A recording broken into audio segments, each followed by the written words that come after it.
Say George Foreman just died. Oh man.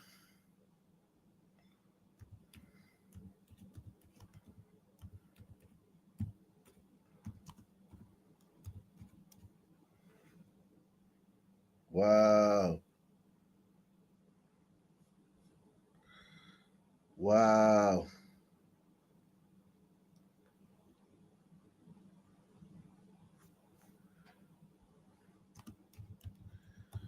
Wow. That's crazy.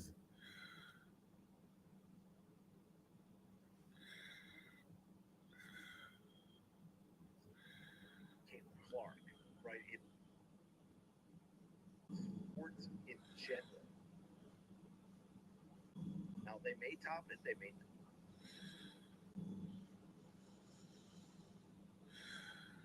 George Foreman. George Foreman passed away.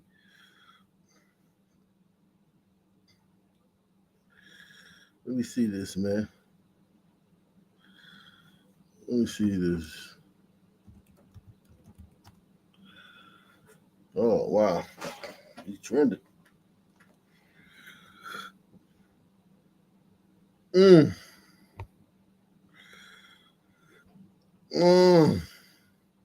R.I.P. to George Foreman, man.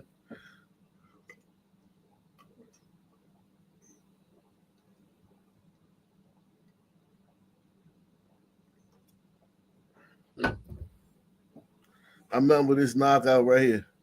It didn't even look like a knockout. That's how hard he hits. He just got to touch your chin. If he can touch your chin, you in trouble. That's how hard he hits.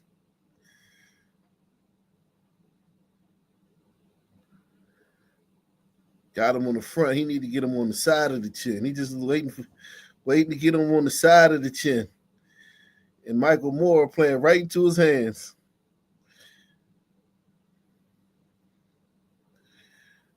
Big George getting tired. Big George know he needed a knockout.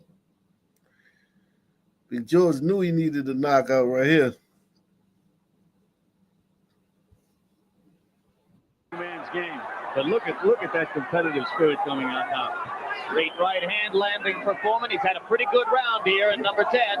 Again, Atlas didn't count the Atlas. Here we go again with the Atlas. Michael Moore is down, goes Moore on a right hand. An unbelievable. Moore is Atlas. Here we go again with the Atlas. Michael Moore. Again with the Atlas. Michael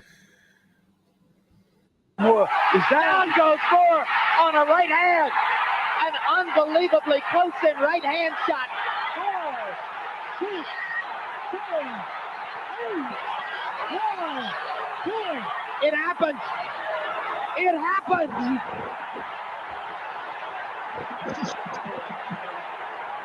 I remember that. Wow, Big George. Big George. I mean, George was old, man. George was old. He died from being old, man.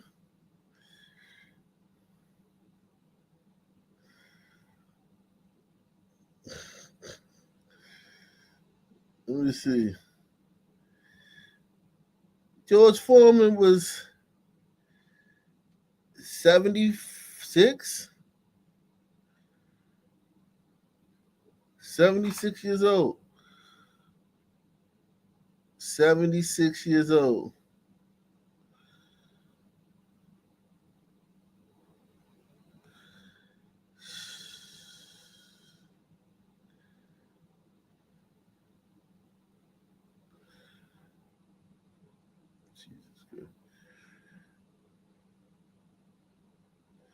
The Foreman Grill. He said, remember that the Foreman Grill only existed because Hulk Hogan passed on it. Hey, Hulk Hogan passed on it, but Foreman took it. He put his name on it, man. He was big enough.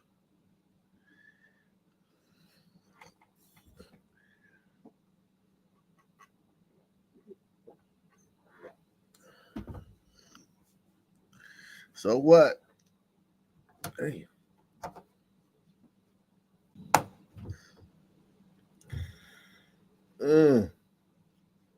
R.I.P. George Foreman, man.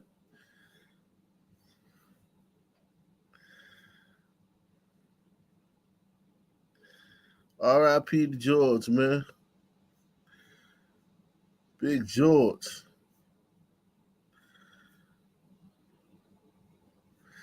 R.I.P. to Big George, man.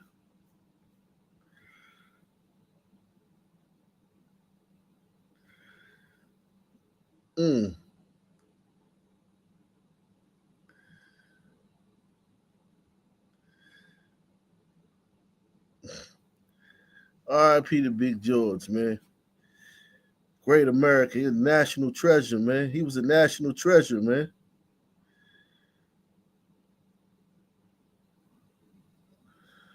He was a national treasure, man. He was definitely a national treasure, man.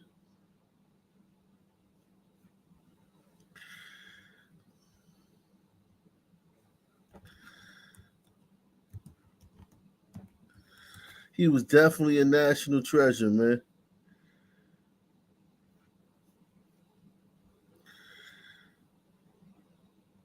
Wow.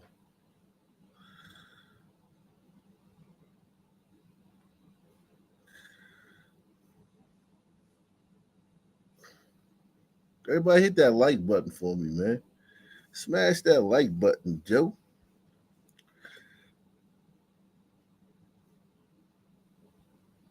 Foreman grew up in Houston, Texas, and went on to have one of the most legendary boxing careers of all time. He won gold at the 1968 Olympics and eventually became heavyweight champion of the world, fighting the likes of Muhammad Ali, Joe Frazier, and Evander Holyfield. After retiring from boxing, he became a minister and businessman, best known for his famous George Foreman. Why would they show him getting knocked out? They showed him getting knocked out, man. Tonight, sad news out of Texas. Boxing legend and entrepreneur George Foreman has died. His family announced his death tonight on social media. Foreman won a gold medal for boxing at the 1968 Summer Olympics in Mexico City, and he soon turned pro and won the World Heavyweight Championship twice. The first time was in the 1970s and then again in the 90s when he was in his mid-40s. Foreman later became an ordained minister and a businessman with a famous grill that bore his name. George Foreman was 76 years old.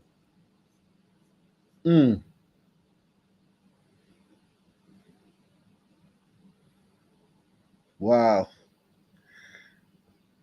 They're going to do some bigger tributes to him later on. Because he was a giant, man. Everybody just trying to get on the news. He was a giant, man. George Foreman was a giant. Okay? He was a giant.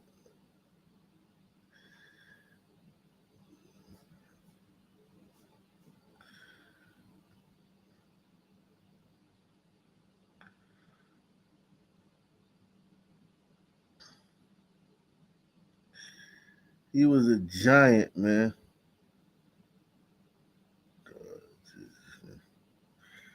Mother says she is thankful for the outpouring of support she's received after her 5-year-old was shot. Good evening, and thank you for joining us for this early edition of News Channel 3 at 6. I'm Stephanie Skurlock. And I'm Greg Hurst. WRG's Tia McKenzie has details on how the child is recovering. Tonight, Shay Dukes says she can only describe her experience in one word: thankful. I'm glad my son is still here. I'm glad, it didn't end up, in the worst case. God damn. Yo, look at that, man. Jesus Christ, man. Shout out to my man, Nate Ways, a.k.a. Ricky Henderson, getting the ball rolling. He says, I'm a little bummed about George. I just found out too. Yeah, I just found out by y'all. Y'all just told me, man. I'm bummed out. Yeah. He only solace is he lived a great life, man. He lived multiple lives, man. He lived multiple lives. And he was a national treasure. Not many people can be a national treasure, man. Not many people can be a national treasure. George Foreman was a national treasure, man.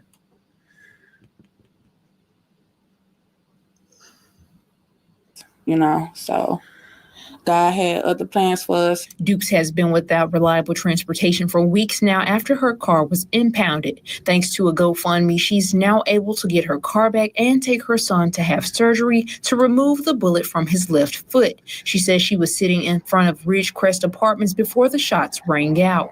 I didn't know my son got hit until I started hearing him scream. So I'm just thinking he's screaming because he heard bullets. But when I checked his whole body, it was blood started to come out his shoe.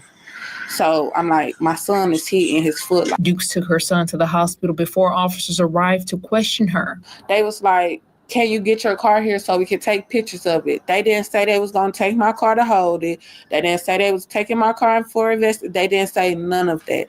They say they're just going to take pictures. And then once the car got to their, got to them, they, I'm like, they gave me the keys. They came in.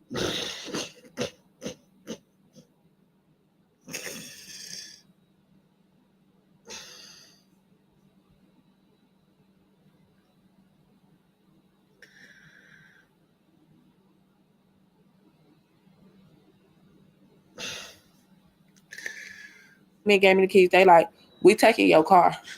And I'm like, but we're going to release it to you tomorrow. She says it took weeks before she received a notification about the status of her car.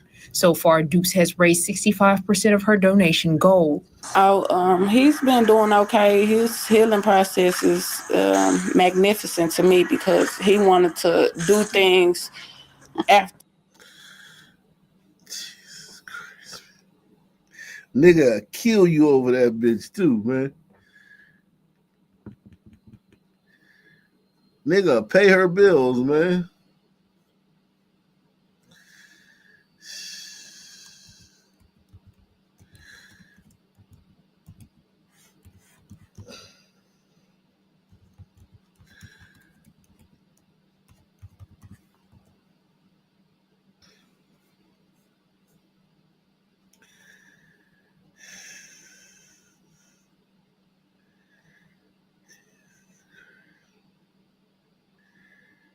Jesus Christ, man.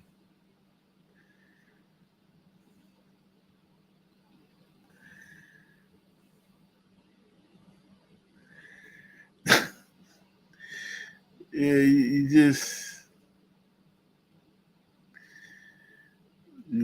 sometimes and they tried to Me Too George Foreman too. They tried to Me Too George Foreman a couple years ago? They tried to Me Too George Foreman, man, on his way out, man.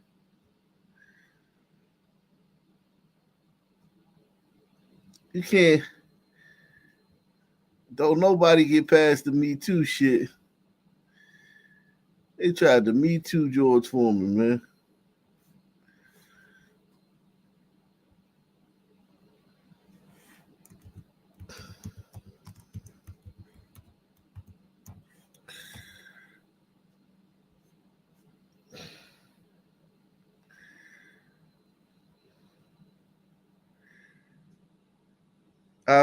I'll play some George Foreman.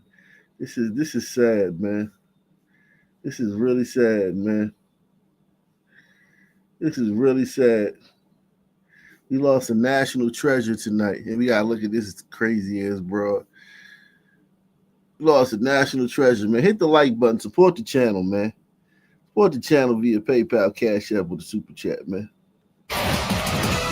Sad news out of the boxing world. George Foreman has passed away at the age of 76. Foreman's family announcing the news via Foreman's Instagram account.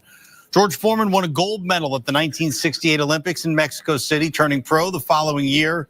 And he won his first heavyweight championship in 1973 with a stunning second-round knockout of the previously unbeaten Joe Frazier.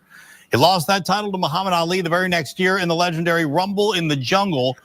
Foreman had a late career resurgence, losing in a unanimous decision to undefeated champion Evander Holyfield in 1991. However, Foreman became the oldest heavyweight champion in boxing history at the age of 45 when he knocked out Michael Moore in 1994. Foreman was also an entrepreneur who sold his likeness to a variety of products, including the George Foreman Grill. Foreman retired from boxing with a 76-5 record, with 68 of his wins coming via knockout. For more on the life and legacy of George Foreman, we welcome in CBS Sports boxing writer Brian Campbell. BC, incredibly sad news for the boxing world on a Friday night. George Foreman, when you hear the name, what's the first thing that comes to your mind? I think of that gregarious smile and, of course, that big right hand that took him to the heavyweight championship 2 times. You want to talk about one of the most well-known, well-beloved fighters in the history of boxing. You're talking about George Foreman. But his true legacy goes so much deeper than that. Literally a man with 2 careers, the first happening, of course, in the late 60s and 1970s when he was a bully inside the ring and really known for being a bully outside of it as well. Learned from former heavyweight champion Sonny Liston as a sparring partner. And as you mentioned, would go on to destroy Joe Frazier before taking part in maybe the most famous bout in the history of the sport, the Rumble in the Jungle. But at age 28, Foreman said goodbye to boxing literally out of nowhere after collapsing in the locker room following a loss to Jimmy Young. That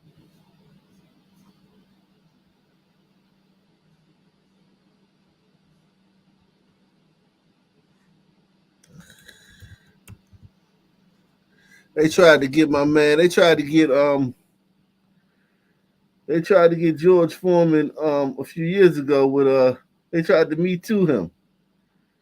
They tried to Me Too George Foreman.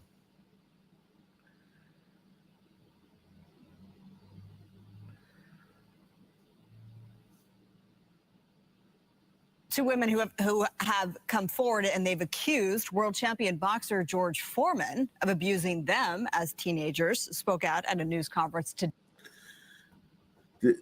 This kills men. This is how they kill men. Salute the Gouch from below. This is how they kill men with stress. This is how they kill men with stress. Day with their attorneys, and at another presser, Foreman's attorney staunchly denied the claims. The civil suit is over alleged incidents that happened more than 40 years ago, made possible by a new law. He asked me to remove my clothes and told me if I didn't, my father would be fired. So I complied. He performed oral sex on me. These claims are false. So you got some head, you got some noggin, man. Y'all, 40 years ago, well, he was a young man and you were a young woman, and he gave you some noggin. You got some head out the deal, man. Listen to this, man. Sound pretty good to me. To remove my clothes and told me if I did. Possible by a new law. He asked me to remove my clothes and told me if I didn't, my father would be fired. So I complied. He performed oral sex on me. These claims are false. Mr. Foreman's reputation is important to him. It is well earned. It is well deserved. Gwen Hunter said she first met Foreman when she was 9. She was the daughter of his boxing advisor. She says he sexually abused her when she was 15 and 16 years old. The boxer says the women are trying to extort millions of dollars from him. A new California law waives the statute of limitations on victims of childhood abuse, filing civil.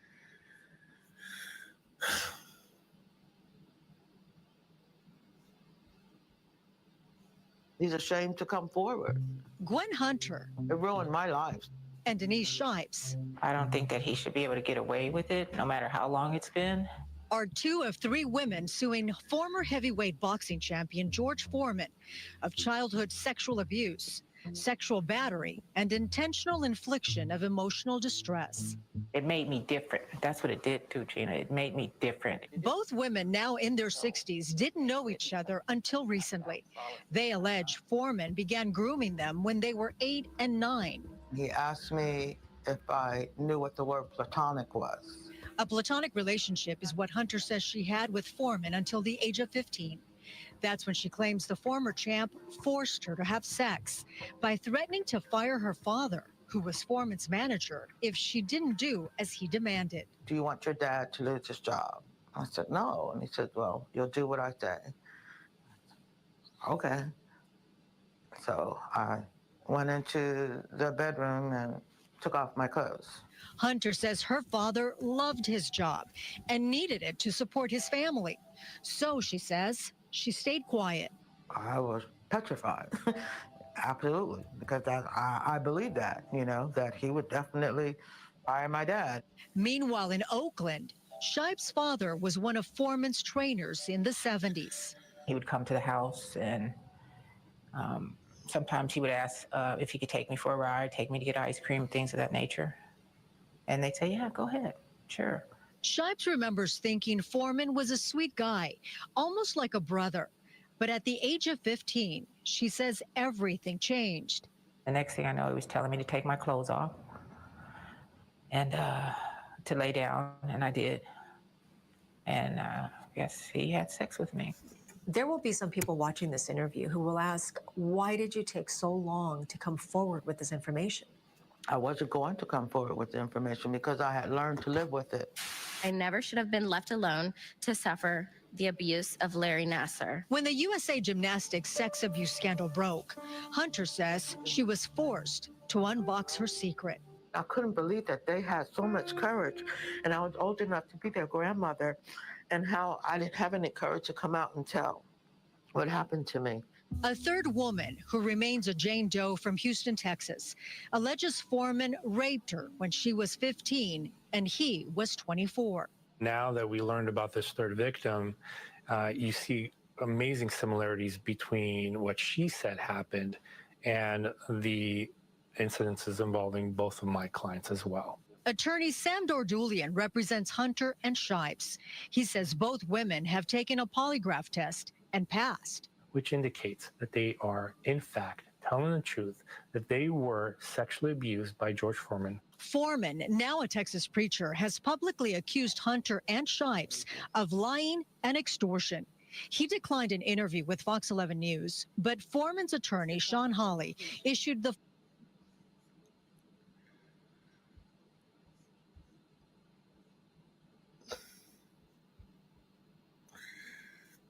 This how they kill men, man. They kill men with distress, man.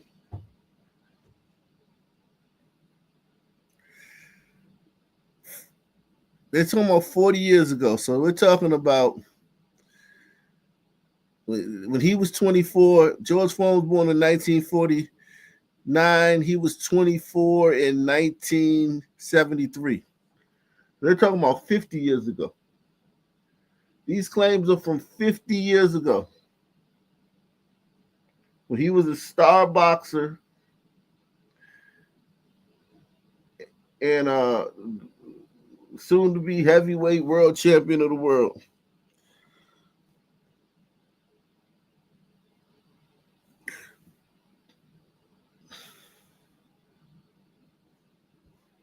"50 years ago."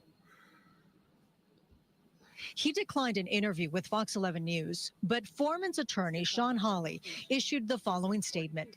Mr. Foreman, who has spent the last 50 years in the public eye, vehemently and unequivocally denies all allegations of sexual abuse or assault leveled against him. Mr. Foreman's commitment to defending his innocence is unwavering, and he will tenaciously fight these false and fraudulent allegations in court. He is fully prepared to confront and refute these baseless accusations and clear his name of any wrongdoing. Wow. I am livid. This man is calling me an extortion artist, a liar. Who does this? Who makes up a lie like this at my age? Really? I would like for him to sit at the table and look at me eye to eye like you are and like I am doing to me and tell me that he didn't do this. No. If you could speak with George Foreman now, what would you say? I would say you need to repent and tell the truth and stop making us ladies relive all this again. He's not making you relive it.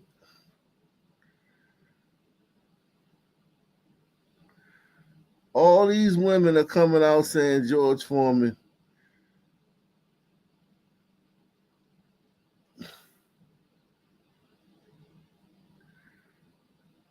And it's hard to refute this, man. This is during Me Too.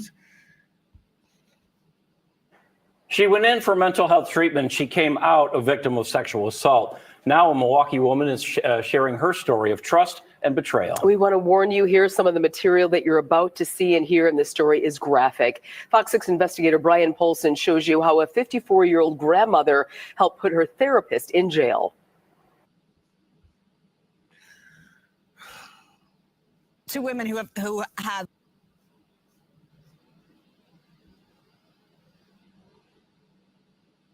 He spent his last years fighting these claims. He spent his last years fighting these claims.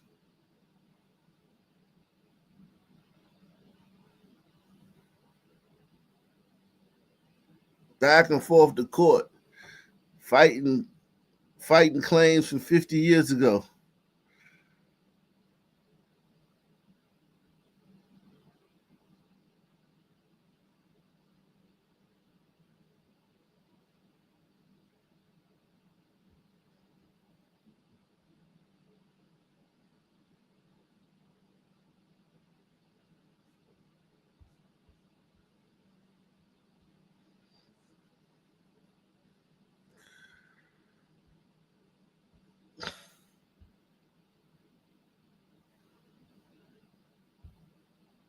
And we're taking you behind the scenes of the complicated immigration process here in the U.S. Well, it's left one man in legal limbo after he was brought to the U.S. from Liberia when he was just 2 years old.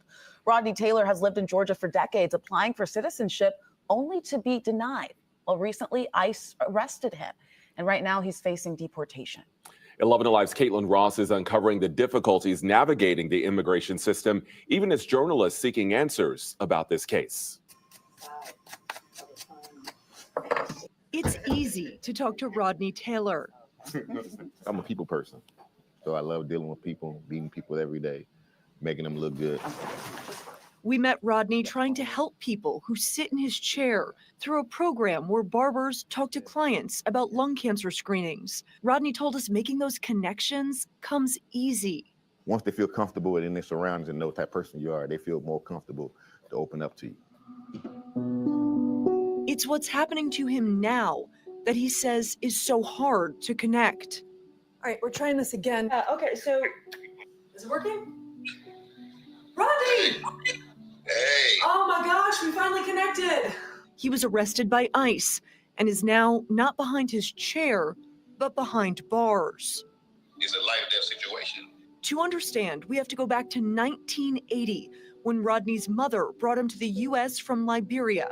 He was 2. Born with clubbed hands and feet, she brought Rodney here for amputation surgeries under a medical visa.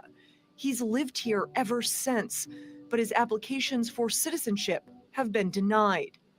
I feel like I'm at my wit's end. You know, I rely on prayer. That's because Rodney pled guilty to felony burglary charges when he was 16.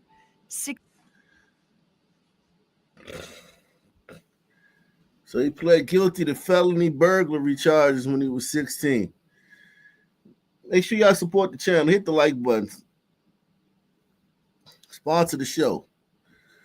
Sponsor tonight's show. We about to get busy. Listen, do I feel sympathy for this guy? Yes. He committed a crime back in the early 90s. Yes, I feel sympathy for him. Did he serve his, I don't know if he served his debt to society, but he seems to have moved past that. But am I willing to analyze the entire immigration system, deportation system, just because one dude, one story touched me? No. This is how life works. When you're dealing with such large numbers, there's going to be stories of people that touch you. Like, damn, man, that's a good one, man. It's just like war. We don't have no problem sending soldiers to war, and they come back in pine boxes, and we hear the stories of those soldiers. Like, damn, this guy was this guy was that.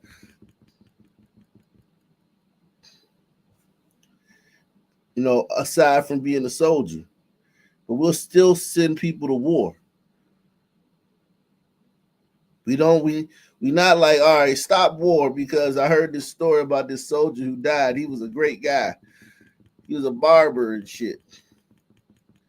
So now stop the Ukraine war. Stop the war in Gaza. Stop all these wars, man, because I heard this story of this soldier. He was a great guy. Nobody says that.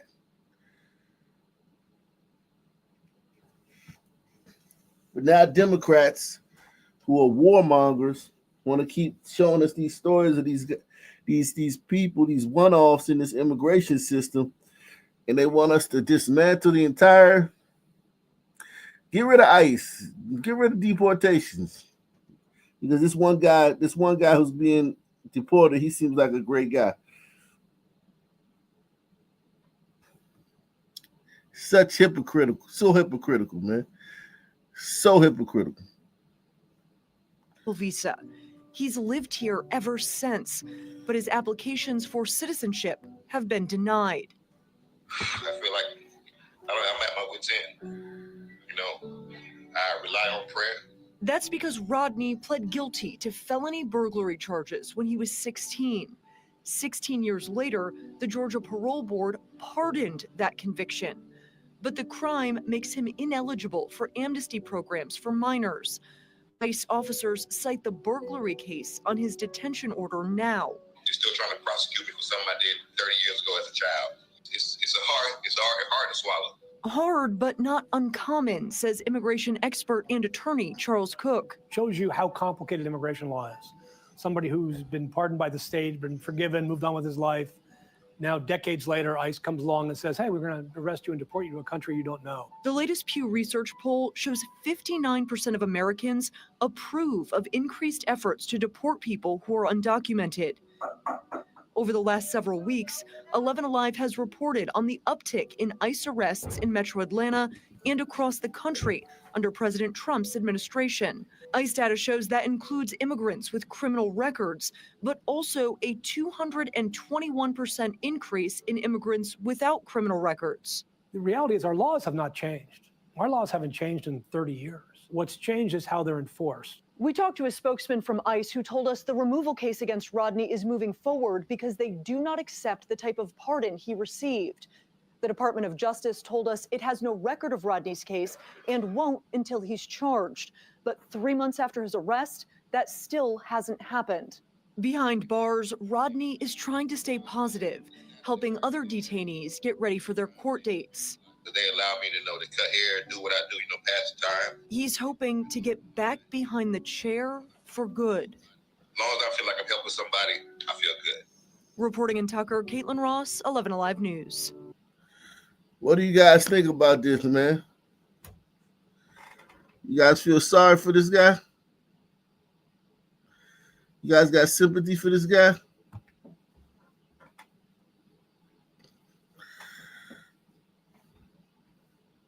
Jesus Christ, they take him away. Jesus Christ, man. Oh, man. Damn. Y'all some cold-hearted people, man.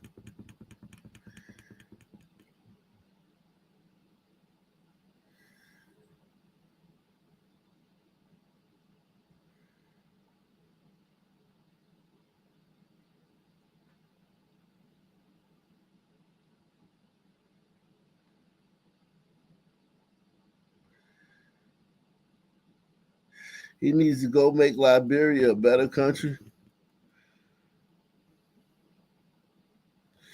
It's a tough world, bro.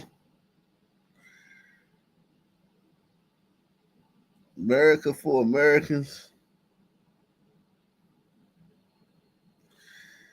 He gonna be Jesus Christ. God, cold, man. An immigration officer months after he was arrested, and so that would be this week. But he says he still has not had a court date. We'll keep you posted. Y'all some cold folk, man.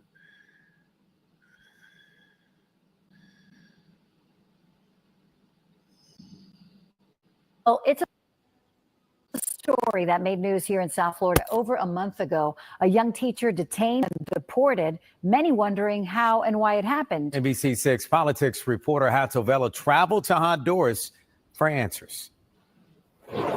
Warner Salceda taught science at Palm Springs Middle School in Hialeah. Had just graduated from FIU, says he was simply following the rules when he was detained and deported. I knew that I wanted to be a teacher since I was a kid. He achieved a lifelong dream. Warner Salceda was in his first year teaching. So you started a year ago at Palm Springs? Yes. What was to come, though, a year later, would be tougher, certainly life-changing. The federal government deported a Miami-Dade teacher a couple of weeks ago. And the 24-year-old science teacher made headlines when he was detained and later deported. Up until this point, Warner's identity remained a mystery. So now, for the first time, he's telling his story. Yes, I was born here. We flew to Tegucigalpa, the Honduran capital. From there, we drove several hours to the small and remote village. How's it going? Where he grew up. Now, I will say this. This village, this is a great boost for this village. To have a guy like this who's educated in America come back to this village with all that he knows, his degree, his wealth of knowledge, his knowledge of how things should be run properly in a first world nation. He can bring all of that knowledge and expertise back to his little village and make his village great again. I do agree with that. I agree with that. Go make this little village. Be a blessing upon this village. Press 1. Be a blessing to this village.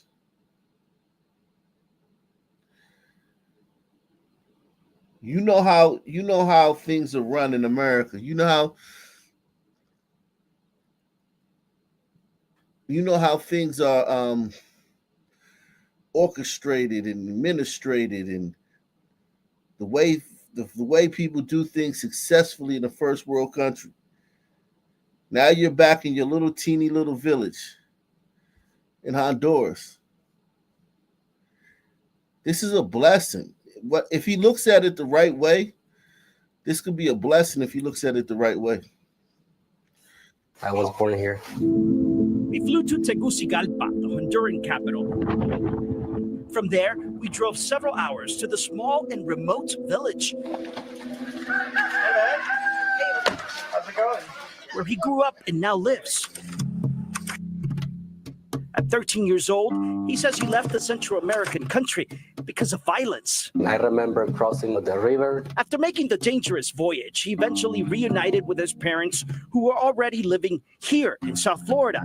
He made our community home, quickly learning the language, graduating high school and college. I applied for asylum, and that application process took several years. But his asylum case was denied, he says, and his appeals didn't go anywhere. Because of his unresolved immigration status, Warner had to check in with immigration officials, had done it before several times. But on Tuesday, January 7th, when he showed up at the Miramar office, he felt something was odd. I got there at 8 a.m. and I noticed that it was 1 p.m., 2 p.m., and then it was 3 p.m. He was told to park his car inside the lots, and once inside the building, while waiting, he asked officers what was going on. They told me, you're detained. Such a shocking blow. He could not bear telling his parents, so he called an uncle so he could break the news to them. Emotionally, it was hard for me. He says he was then transferred to the Broward Transitional Center. But didn't his parents leave him in Honduras as a kid and come to America? He had to come to America by himself. He had to cross the desert with all the coyotes and all that stuff by himself when he was a young man. So his parents already left him. They came to America and left him behind.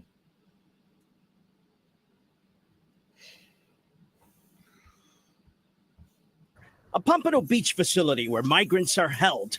Warner estimates he was there more than 20 days, says his attorney filed for deferred action, but nothing worked. The deportation process happened faster. He was transported to a facility in Louisiana, which he described as a horrible experience, where rooms were over capacity. 60 people in a room, he says, made for 24. I remember people like moving the mattresses to the floor, and I was sleeping on the pure metal of the bed. 2 days later, he was taken to a final location before being deported back to Honduras on February 6, leaving the life he knew behind. Warner was initially detained when Joe Biden was president and was deported under the Trump administration. Tomorrow, you'll hear Warner describe what it was like to be on the plane they used to deport him and how the community has supported him. Yeah, these are sad stories, but, you know, these are sad stories, man.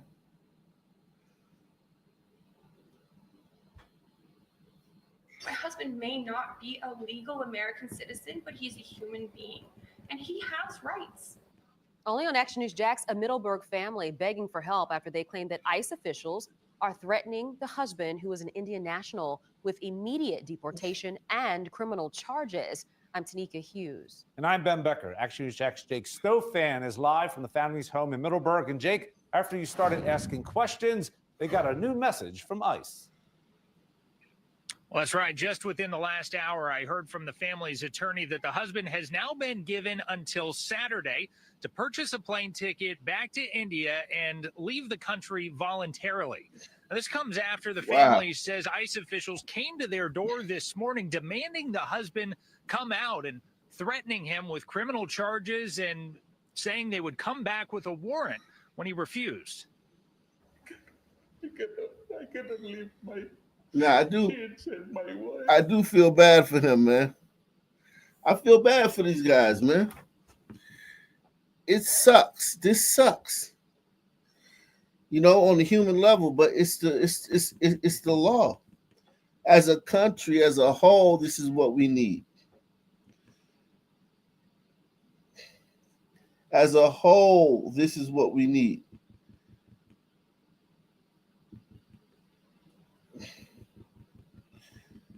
You got to crack some eggs to make them a omelet, man. As a whole, this is what we need as a country.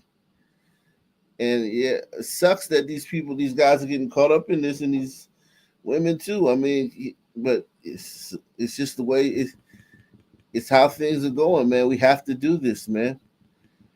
We have to do this. This must be done.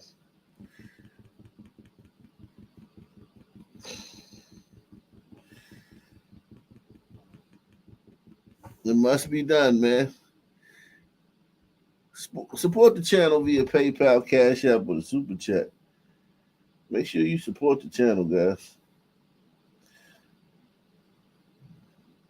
Salute to my man, Barry B, man. Coming through every night, man. Barry B, man.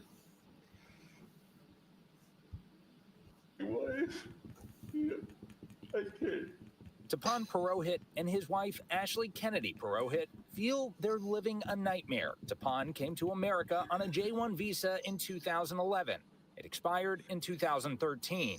Last year, he married Ashley, and they filed an I-130 marriage petition in hopes of regaining his legal status. I prayed so hard that God would send me a good, kind, loving man that would finally be that piece that was missing in our lives, and he did. Things took a turn last December when Tapan was arrested and charged with resisting an officer without violence, a charge that was ultimately dropped. But over the next few months, he was ordered by ICE to purchase a plane ticket for removal, which he did. According to the family's attorney, they filed a series of emergency motions, hoping to delay his removal to give time for the marriage petition to be processed. His motion to delay his deportation was denied on March 11th, but two of those other motions are still pending. At that point, Our attorneys had told us to go ahead and cancel the plane tickets, that we had motions filed so that we should have time to be able to continue to petition and pursue. But according to the family, ICE officials arrived at their home this morning demanding Tapan come outside to be taken into ICE custody for deportation. He did not. The family claims ICE officials told them they'd return with a warrant and charged Tapan with failure to comply with supervised release. And at that point, they can kick our door down and come in front of my children and take my husband in front of them. Ashley argues her husband still has a right for the motions to be heard. Tapan and Ashley run a local business and argue they're good, hardworking Americans, not criminals. But they claim throughout this process, they've been treated as less than human by ICE officials. I said, my wife is pregnant, sir, so he said, oh, that's not your kid, that's her kid. Ashley says she feels like this sudden rush is being driven by a numbers game intended to fulfill a political agenda rather than ensure public safety. It's just another check on the box. We deported 1,001 people today, and Tapan gets to be that 1,001. Now, the family's attorney tells me she's holding out hope those two outstanding emergency motions that are currently sitting on an immigration judge's desk will be granted before the Saturday deadline. We reached out to ICE for comment on this situation. Whew.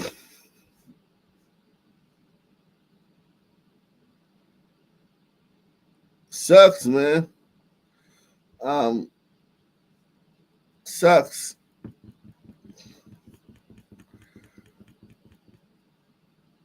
This sucks too, though.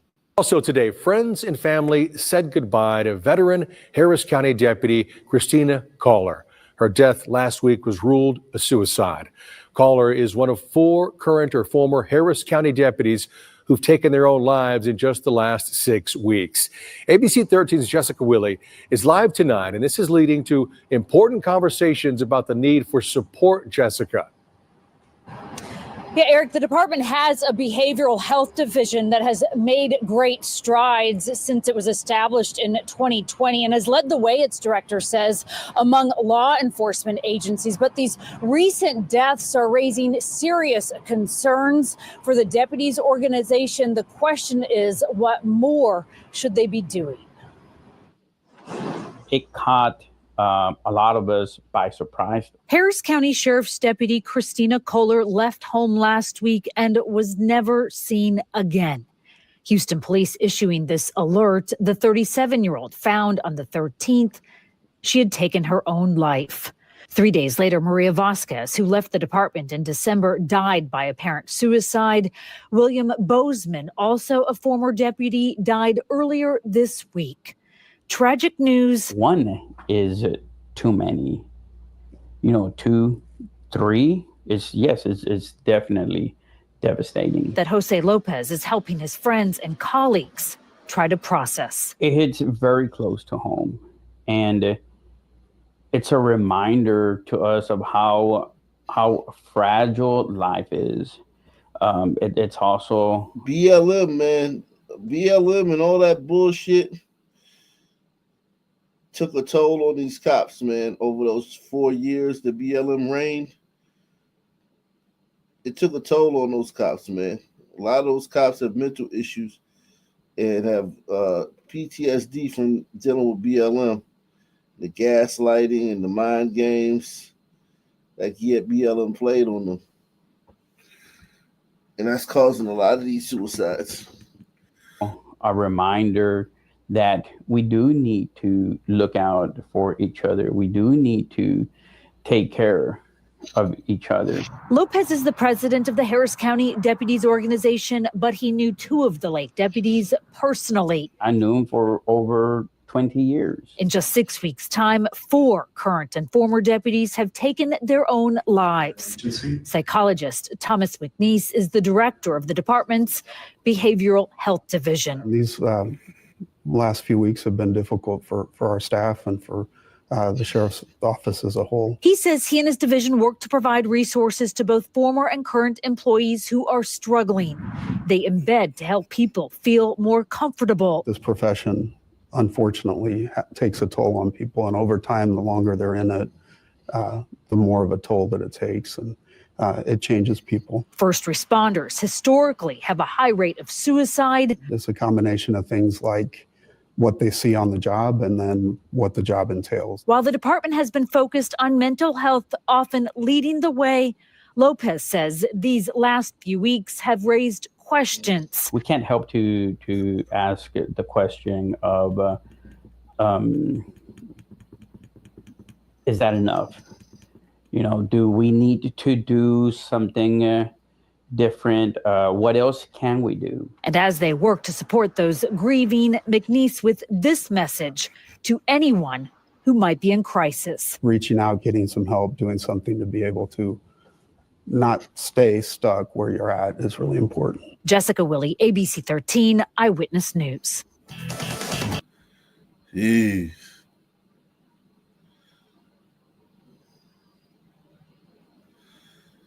Jeez. We'll get back to some of that deportation stuff later, man. Shout out to Roger Wood, man. Roger Wood says the family that deports together stays together.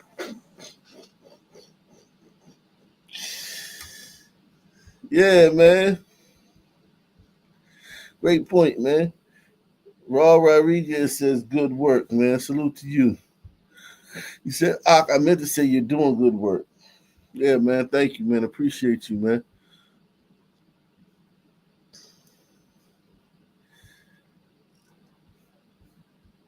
Let's get the black stand, man. The Wednesday evening shooting of the 18-year-old has left the Newton County community shocked. Fox 5's Kevin Stewart talked to the family and joins us live from the park where that happened. Kevin. Yeah, the tragedy happened right back over here. This is really impacting two communities right here in Newton County and over next door in Rockdale County. The family of 18-year-old Justin Etienne returned to Denny Dobbs Park Thursday, looking for the wooded area where the fatal shooting took place Wednesday afternoon. Hey. His mom, Tierra Taylor, cannot believe this has happened. My son had plans. He was planning on graduating, going to college, and all that just was taken from him. Etienne went to school about 15 minutes away in Rockdale County at Salem High, a good student and soccer player. One of his former teachers says he asked her daughter to the prom. About 2 weeks ago, came to the house with flowers, a poster, and proposed to her to go to prom, the proposal she was waiting on. So it's really hard. He definitely was a student who did not deserve this. This is what afternoons normally look like at the park. Newton County schools on hand with families waiting to pick up students from a nearby school. But Wednesday, parents here told me off camera there were lots of cars and kids. It was senior skip day. By 5 o'clock, gunfire erupted and 18-year-old Etienne was dead. Off camera, one person who was at the park earlier in the day said he saw kids playing around and some had what he described as plastic toy guns. The Newton County Sheriff's Office says it appears this incident was isolated between the suspect and the victim and with no evidence suggesting gang involvement. Someone got stabbed at my senior skip day, but no one got shot up, but it was shooter. And that's Okay. why after this incident... That's awesome, man.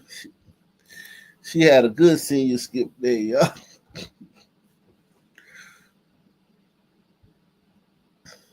Someone got stabbed at my senior skip day, but no one got shot up, but it was shooter.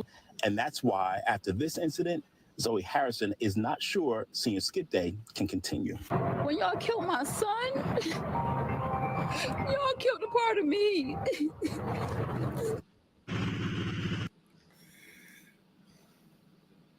Yeah, he's playing soccer. He seemed like a good kid, man. Black kids don't really play soccer, man, if they thugging. You thugging and shit, you don't really be on the soccer team, man.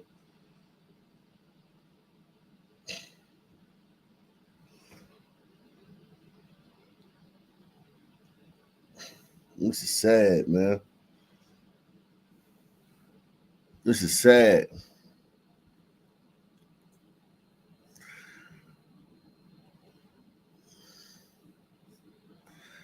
Man. God damn.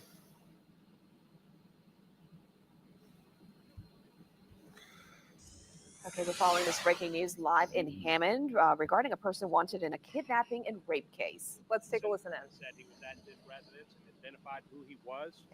The sheriff's office responded to that residence, which was off Michon Road. Upon pulling up, they came across the stolen car.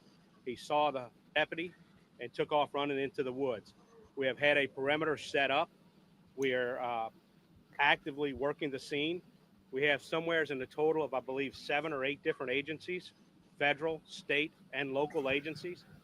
Tangipahoa Parish Sheriff's Office, Hammond Police Department, Ponchatoula, Homeland Security, Air and Marine, Customs.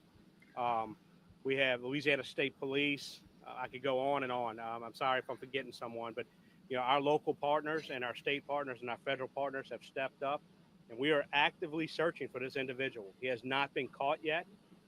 If somebody does see him, we ask that you call 911 immediately. We are not going home until we catch him. We have him pinned down in the woods. We have him where we believe we're going to be able to catch him. Rayborn Correction Facility has sent out their track team and their bloodhounds. They're on the ground. They send out bloodhounds, man, after a black man in the woods, man.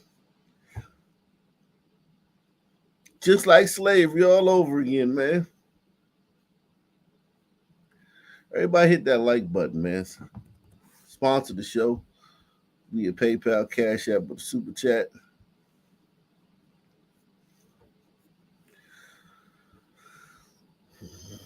So right now, as we speak, they're looking for this nigga in the woods. Ground, and they're searching also. We are going to get this individual who committed this horrific crime and have him in custody as long as we possibly can stay out and get him in jail. Sheriff Sticker, if you'd like to say something. Just to reiterate what Chief Bergeron has said, first and foremost, our thoughts and prayers are with this victim. 100%, we are on top of this, and we aren't going home until this individual is brought into custody. We have brought every resource that we have to bear, and every law enforcement. It should be like 50 nigger bitches from this community down there with fucking casseroles and cookies and brownies and blankets and cards of support for these cops that are out here by this wooded area tracking down this fucking ape. Press 1.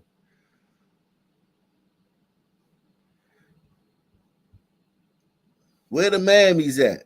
Where all the women from the community? Some nigger raped fucking she-boom, and these cops cornered them in the woods, and they not leaving until they find them.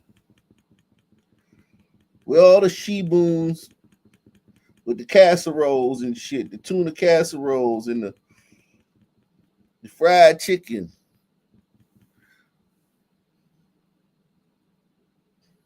And the signs of support while these cops do their job.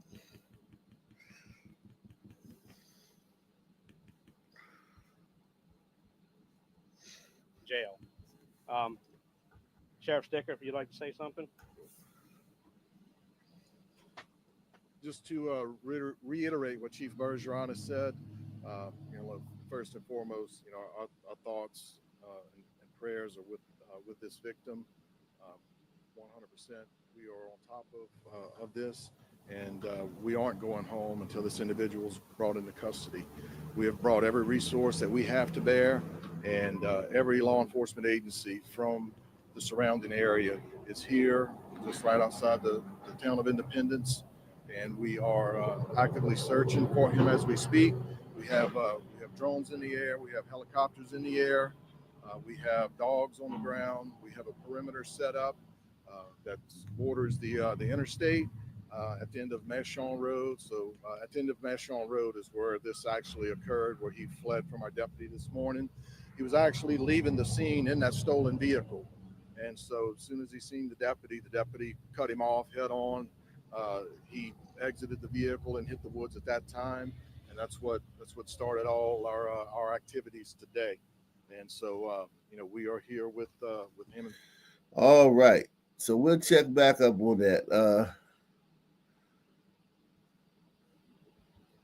That was 6 hours ago. Let's here's an update.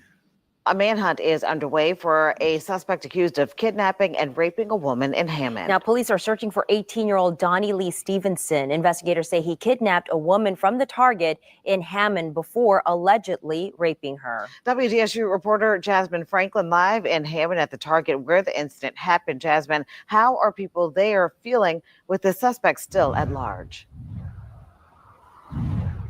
Sella, Gina, tonight's shoppers I spoke with tell me they are feeling uneasy. They're feeling on edge and using extra caution after police say a woman was kidnapped and sexually assaulted during a trip to Target. Generally, things like that, you don't hear of things like that happening here. Shoppers. Shut up, you privileged supremacist. And all your privilege.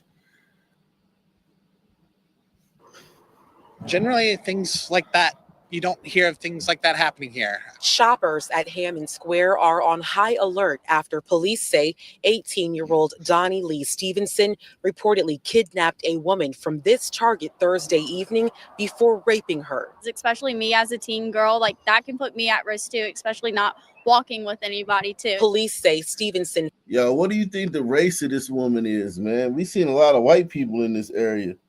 What do you think the race of the woman he raped is?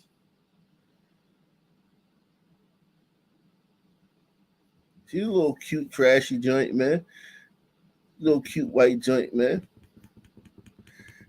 They a dime a dozen though around where I'm from. You could throw a rock up in the air, and when it comes down, it'll hit one of these bitches 9 times out of 10.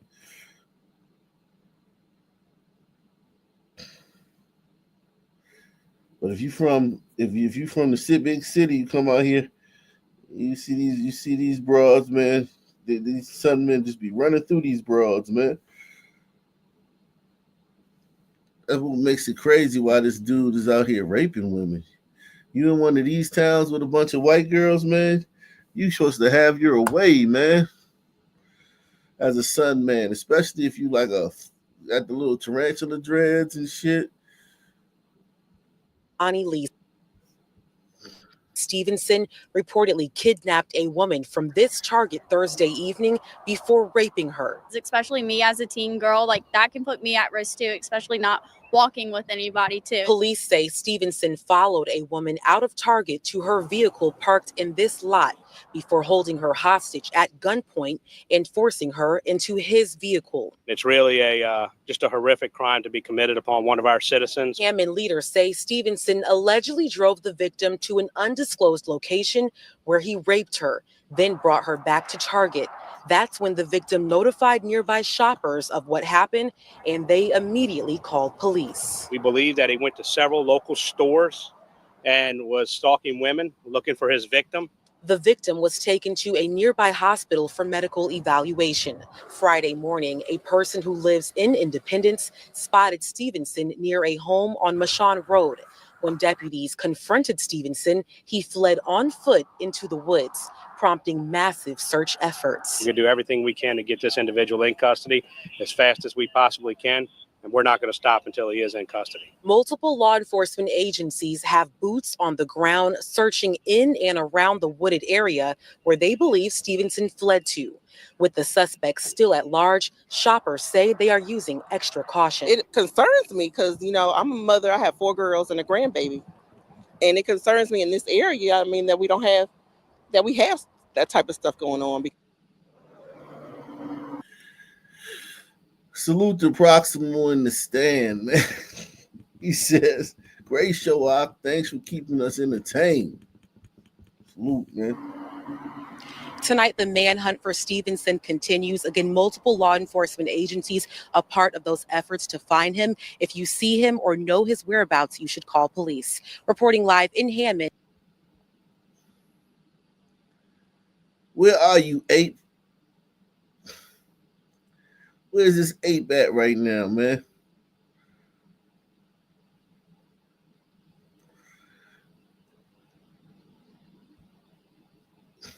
Tonight, Roseville police announced a major break in an organized retail theft crime ring in the metro. They say is responsible for stealing tens of thousands of dollars worth of goods from local stores.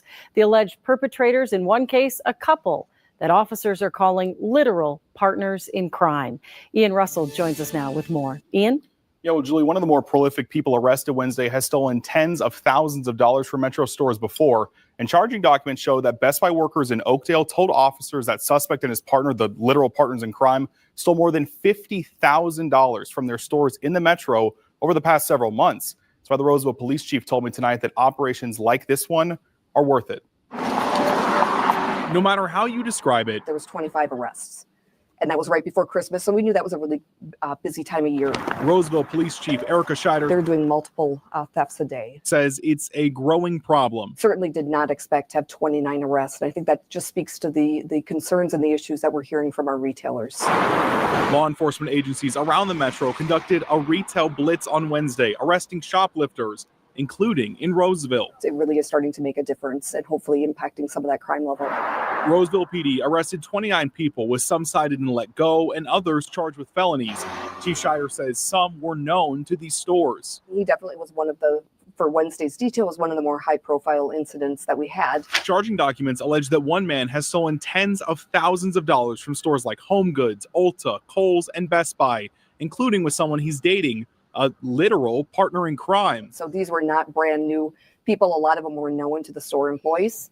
And that's why we were able to be so successful. The Minnesota Organized Retail Crime Association says the number of crimes now are more frequent with a larger financial impact. The chief says things have changed in her time in law enforcement, saying people are bolder now, unafraid to put their hands on employees to leave, including 5 times already this year. Whether it was a theft or a disorderly, and ended up getting assaulted while they were trying to make an arrest. Scheider says they know this isn't an immediate fix, but every bit helps. We share information with other agencies, with other retailers, with our business community, and all work together to kind of address this because we certainly can't do it alone. The Minnesota Organized Retail Crime Association told me 8 similar operations over the past few months have led to close to 100 arrests and the recovery of tens of thousands of dollars in stolen merchandise.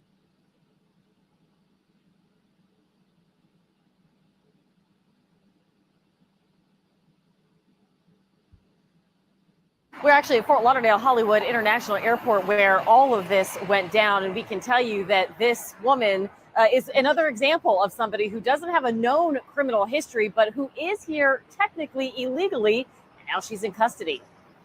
We were homeless in the Bahamas, and then we came here. James Walkeen admits he and partner Lashar Smith overstayed their visas more than a decade ago when they came here from the Bahamas looking for a better life. But Tuesday, they never imagined she would be arrested at Fort Lauderdale Hollywood International Airport, they say by ICE agents. She went through TSA. They was giving her a hard time with her ID, and they were saying that it wasn't scanning. The Broward Sheriff's Office was called, he says. She was then taken into custody. Immigration stepped in, and they determined that she has no criminal record, but because they determined that she's an overstay, they took her in. An inmate of Baker County Jail. For account approval, press 1 to accept. While we were there, Lashar called from jail. I miss you too, princess. Oh, yeah, come home. She says she was moved to a detention facility in Baker County, 5 hours away. A lot of people that were birthed here, that worked here, don't understand what immigration or immigrants have to go through. But under law, if someone overstays their visa, they are here illegally and subject to deportation. The new administration has made that clear. Walkeen tells us they've tried to get their papers. It didn't happen soon enough. A lot of red tape and confusion. It got to the point where I had to get my 24-year-old daughter to refile again for me. Walkeen says it's been a frustrating ordeal. He says he loves this country. His one daughter is in the military. The other is a Sea Cadet. But he says the process of becoming legal is what has taken so long. Right now, he says he is working with members of Congress and he's trying to hire an attorney. We're at Fort Lauderdale. Oh, man. Yeah, man. Sucks, man. Tonight, Roseville police sucks. It sucks, man. It sucks, man. Now to an update on a story we shared with you last night. Multiple law enforcement agencies in the Harris County District Attorney's Office all raided a Houston strip club that was operating illegally early Saturday morning. Fox 26's Leslie Delismore reports with the latest details and reaction from a nearby business. Here on West TC Jester, the doors at the library are now closed after a 3 a.m. raid on Saturday. Houston Police and the Harris County District Attorney's Office says the library is an unlicensed after-hours business. This establishment has no business permits, no alcohol permits, no license whatsoever. The Harris County District Attorney's Office says this club was raided while open and operating. Take a look. As a part of a highly organized operation with multiple law enforcement agencies. Houston Police Department led the charge on this establishment, but this isn't something that one agency can do alone. We were with TABC, DPS, the Comptroller's Office, the Fire Marshal. Officials say the raid was successful for many reasons. One, including that a large amount of cash was taken as evidence, but also 12 people were arrested for various charges. There were 8 sexually oriented business violations, 2 liquor violations, along with a manager operating a sexually oriented business without a license, and 1 Private Security Act violation. Entities like this, a sexually oriented business without the permits, an unlicensed alcohol establishment that's open until 6 a.m., drives crime around our community. It's responsible for intoxication manslaughters, human trafficking, aggravated assaults, aggravated robberies, aggravated sexual assaults all throughout our community. And we have got to go after them. We knew that it was questionable, but we never questioned it because we weren't here whenever the activity was going on, and we never saw anything. Jay Olivares, the manager of Supreme Sandwiches, says his doors have been open here for 58 years, and he's seen many come and go, but he was shocked to hear the news about his neighbor. Because we're only a day business, we're only open from 10 to 4, Monday through Friday, and 11 to 3, Saturday and Sunday. We had no idea of the activities going on over there because it's more of a night business. Harris County District Attorney Sean Tier and Houston Police described this establishment as a crime driver and want more doors like this to close around Houston. So I just want the citizens of Houston to know that the Houston Police Department is dedicated to taking back the communities. And this is the beginning of an operation that we are going to continue every single week until we get to take back our streets from organizations and crime drivers like this. The Harris County District Attorney's Office says they hope to have more information about possible charges March 17th. Reporting from Northwest Houston, Leslie Delismore, Fox 26 News. Shout out to Pamela Henderson, man.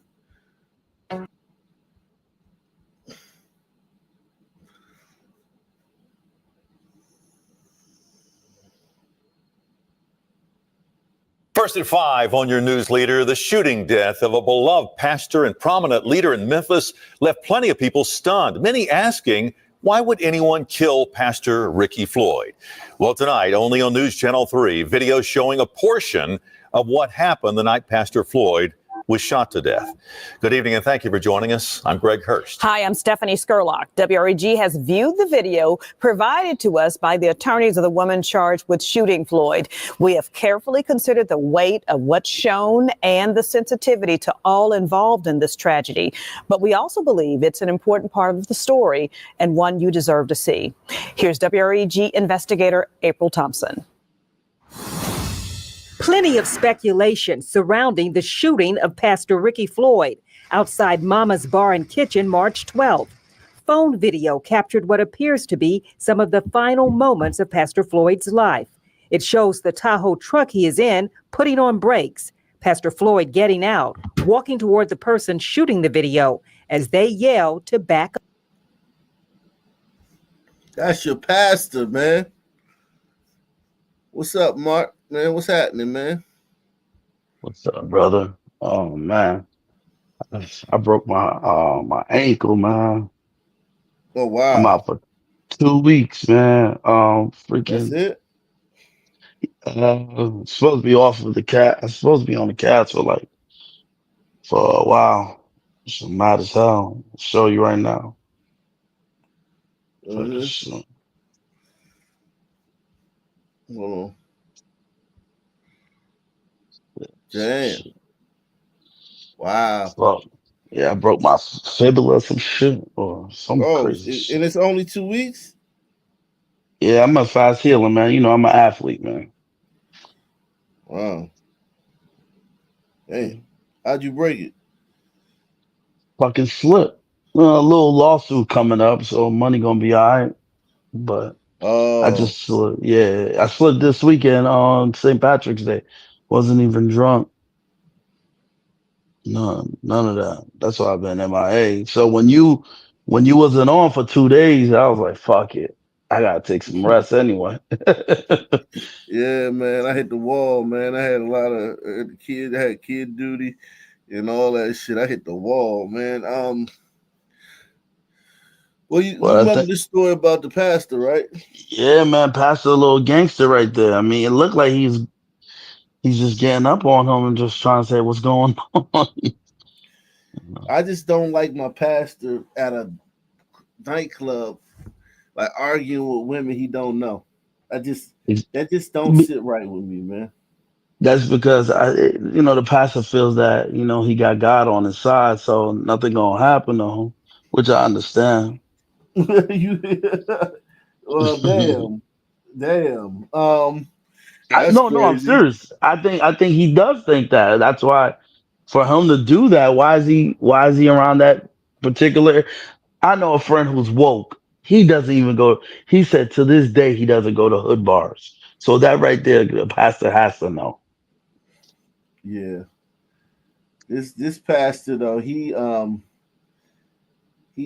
arguing whenever you're arguing with people, you're supposed to be trying to save them, man. There was no talk of like, yeah, he was trying to get them delivered or trying to save them. He was just arguing over nigga shit. Yep.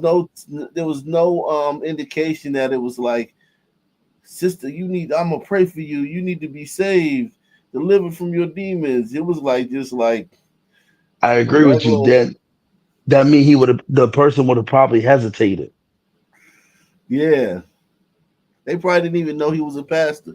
But let's see the video, man. Let's see what he Back up. how he Moments of Pastor Floyd's life. It shows the Tahoe truck he is in putting on brakes. Pastor Floyd getting out, walking toward the person shooting the video as they yell to back up. I'm backing back 3 times now. When I do that, please back the up. Back oh shit. She gave him a man. warning. Yeah, I'm Fair sorry. She gave warning. him a warning. Yeah. She gave him fair warning. This constitutional carry, like this is an area where there's constitutional carry. It's not like, what I'm saying, duty to retreat. So she still gave him fair warning. It's constitutional suicide over there too. A son wouldn't have did that. Son man wouldn't have did that. Salute to the sister. She gave him fair warning. To back up. I'm backing back 3 times now. When I do that, please back the up. Back up. Then the video drops out. WREG sat down with the attorneys for Samantha Marion, charged with shooting Pastor Floyd to death. They say the video speaks for itself. The video does not capture the gunfire that would have taken place probably maybe 3 or 4 seconds later, but it clearly shows him approaching her aggressively after being told several times to stop and that he should not be, walking up on her like that. Keith Perry says his client, Samantha Marion, was behind the camera shooting the video. And it came after Marion and a man she had met that night got into a heated religion discussion with Pastor Floyd inside the bar. Okay, so it was a religious discussion. Okay, That's that makes crazy. me feel a lot better. That's crazy. That makes me feel a lot better. They didn't reveal that in the first stories. So it was a heated religious discussion. But you still killed him for that? Well, I mean, he was yeah. I mean, she don't know. I mean, she don't know that he would, like, I'm sure she probably did know he was a pastor then, but still, like, nigga, you walking up on me, grabbing my phone, you slamming on the ground. Jeez. The bar is low for us, man. Yeah, man. You see what happened with Big U, man. Big U was supposed to be a community activist, man, and he's a thug, man, extorting basketball players. So you never know when somebody's in the black community and they're in a leadership position, they don't have the respect that they might otherwise garner because there's a presumption of corruption or that you up to something, you know? Yeah, she might beat the case. She might actually beat I this definitely case. think she's gonna beat it. I definitely think she's gonna beat it. That video is damn it. This dude he hopping out of the car, pulling up his pants. How is she to know that he doesn't have a knife or a gun or some other weapon on him? Bar. Perry says when everyone was leaving, Pastor Floyd walked toward Marion, and the man got between them. He stands in front of Reverend Floyd. He's knocked to the ground by Reverend Floyd. And when he does, the back of his head hits the pavement and he becomes a little stunned or dazed. Reverend Floyd then takes the telephone of Miss Marion and he throws it to the ground and he hurled a couple of insults or what have you. And then starts to walk off. That's when he says Samantha Marion picks up her phone and starts videoing the license plate of the truck, since she had never met Floyd before. That's where the video picks up. Whatever triggered him, he was upset with Mrs. Marion. He fought through two individuals to get to her, and watching him storm from the vehicle and approach her, it was clear that his intentions was definitely not to give her a hug and say, hey, let's work this out. But he had aggression in his heart and in his mind. WREG acknowledges that this is only one piece of video from that night, and it does not include what police have described as Pastor Floyd holding his hands up and walking backwards away from Marion before falling to the ground. Out of respect for Pastor Floyd's family, WREG reached out to a family spokesperson and shared the video. It was their first time seeing it. At this difficult time, we're just totally focused on prayer and maintaining our faith in the justice system. We trust that it will fulfill its purpose and provide us the answers and the accountability that is essential right now. But Marion's attorneys believe the video shows their client was defending herself, and that should have been taken into consideration when she was in jail 7 days and given a $100,000 bond. You're witnessing a person that has just been assaulted and is getting a tag number and trying to do what they're supposed to do. And you're witnessing a person who, despite the great 58 years that he has lived, and we're not asking anybody in the public to measure him by that last 30 minutes of his life or what have you, but for that last 30 minutes was angry. For your news leader in Memphis, April Thompson, WREG News Channel 3. All right, part of the evidence in this case, and another prosecutor has been called in to handle this case because of DA Steve Moro's relationship with Pastor Floyd. The two served on a number of committees and boards together. But Marion's attorneys believe the case has become political, saying lower bail has been given to people charged with bigger crimes than what they say is a case of without a doubt. In Memphis, oh yeah, niggas shoot up the club, kill 2-3 people, get way lower bonds than that. That's very true. We've seen that so many times in Memphis. Yeah. That story prior, you talking about that, the after hours. It's funny because all the sun after hours always get rated down. When Britos do it over here though in Jersey, smooth as ever. Smooth. Because I do a couple. When I bounce, I do them. So it's like, come on, man. Yeah, it's Negro behavior. Niggas make the spot hot. They make the spot hot. That's just what we do. We make the spot hot. We don't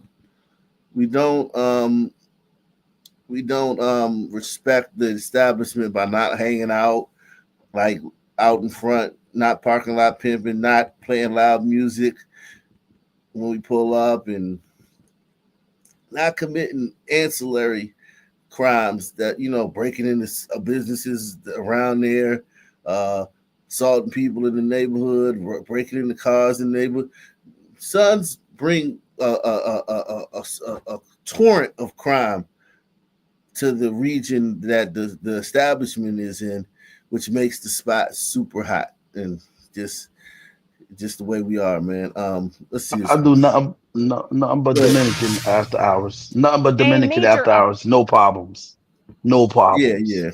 Dominicans are a rough bunch, man. But they know how to But respect it. Yeah, they know how to respect their establishment. Yep. A major update from Phoenix police investigating a deadly shooting in Arcadia that we've been following all day. Police have now identified the victim as 49-year-old Arthur Eves, a prominent medical malpractice attorney. Officers believe that his brother pulled the trigger. Wow. Let's get out to 12 News journalist Kyle Semchuk. He has been at the scene all day long. And Kyle, what else have we learned? Yeah, Karibe, detectives, they're still trying to piece together a motive, and they say that Eves' brother refused to answer any questions this morning when he was arrested and charged with his brother's murder. But right here is just a little oasis of greenery and happiness and family.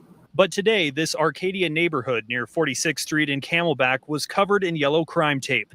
Neighbors woke up to a police helicopter circling above and a SWAT team below with their guns drawn. Can I get a couple more units for the shots fired? They heard 5 shots and screaming coming from the house on the corner. Around 8 this morning, Phoenix police responded to a shooting call. They found 51-year-old James Arthur Eves dead in the road.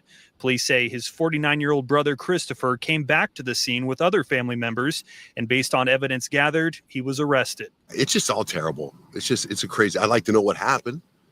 What happened to make one brother get mad at the other brother? Phoenix radio DJ John J. Van S. lives nearby and was shocked to hear about the shooting in his otherwise quiet neighborhood, full of families and a popular trick-or-treat destination. It's pretty scary. It's pretty shocking. I work about 5 minutes from here, and I was this morning texting my kids and my wife, make sure everybody was okay, make sure nothing happened to them. Police spent the entire day interviewing neighbors and gathering evidence. One neighbor told 12 News she heard 5 gunshots on her home security camera and also heard Eves yelling for help.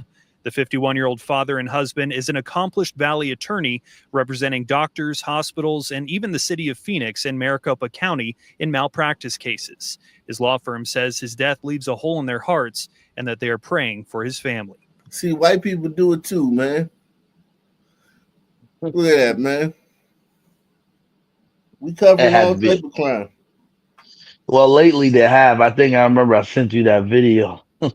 They've been been off the charts lately. Yeah, man. Look at this, man. We covered everything. We're not just picking on black folk. If the crime's out there, we're going to cover it, man. It just happens to be that the majority of the crime is in your neighborhood. Summer. Developing tonight. Whoa. Night, a Phoenix elementary school teacher is facing felony charges, accused of urinating in a can in front of the class. 12 News journalist Jade Cunningham has more on why he says he did it.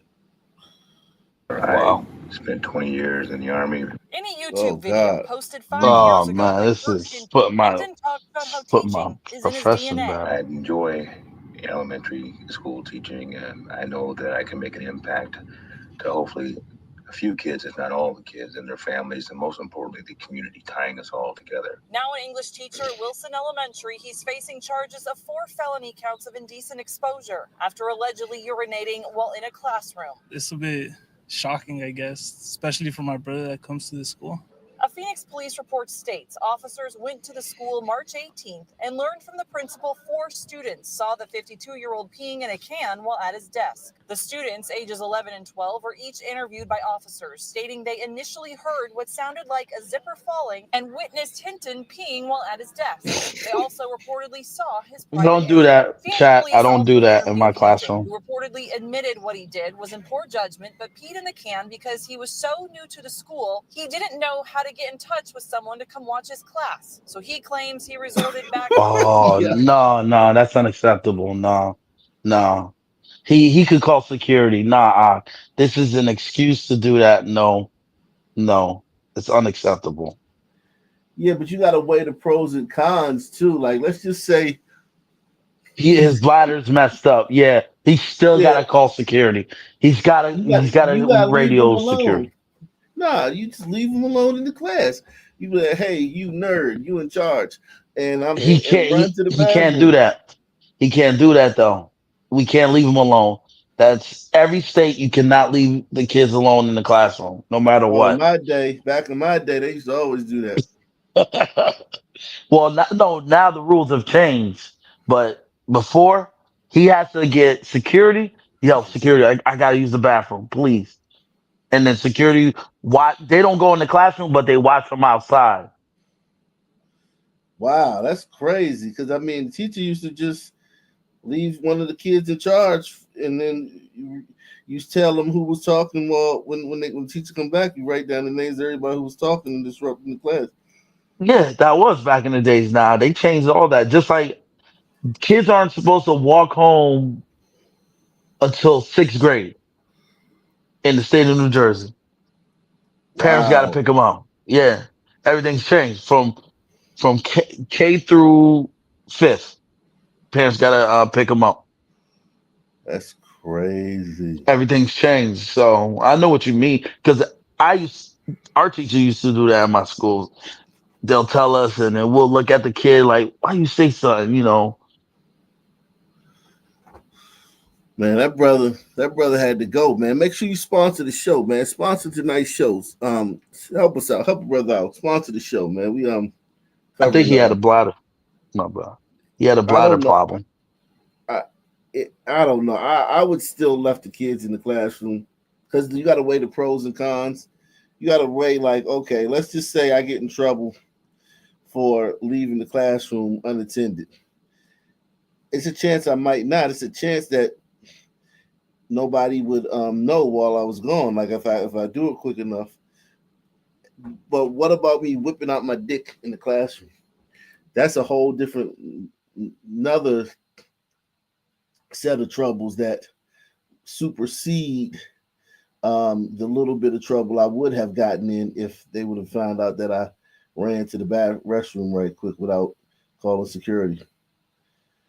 It just seemed like a terrible decision, man. And someone with that poor of judgment, I don't want around my kids. Press The one. students, ages 11 and 12, were each interviewed by officers, stating they initially heard what sounded like a zipper falling and witnessed Hinton peeing while at his desk. They also reportedly saw his private area. Phoenix police also interviewed Hinton, who reportedly admitted what he did was in poor judgment, but peed in the can because he was so new to the school, he didn't know how to get in touch with someone to come watch his class. So he claims he resorted back to what he did while serving in the Army. However, he doesn't believe students saw his private area because he claims it was covered. 12 News spoke with family of students who attend the school district. How are you feeling right now? Upset and mad because just to find out that it was one of our schools. That's pretty sad and upsetting. They say they can't believe what the teacher did, but praise the students for coming forward. I'm proud of them for doing the right choice and not keeping it to themselves, because at the end of the day, they're still children. So, yeah, it's kind of crazy to think about it. Hinton now faces 4 counts of indecent exposure, which, if found guilty, could carry a prison sentence each between 4 months and 2 years. Friday morning, we went to Hinton's house just to see what he had to say about all of this. A woman answered the door, but quickly shut it. We also reached out to the school district for comment. They never responded to our requests. In Phoenix, Jay Cunningham, 12 News. Jay, thank you. Hey, Tonight, that's crazy. That's A crazy. major- That's crazy. Terrible judgment on the teacher's part. Terrible judgment.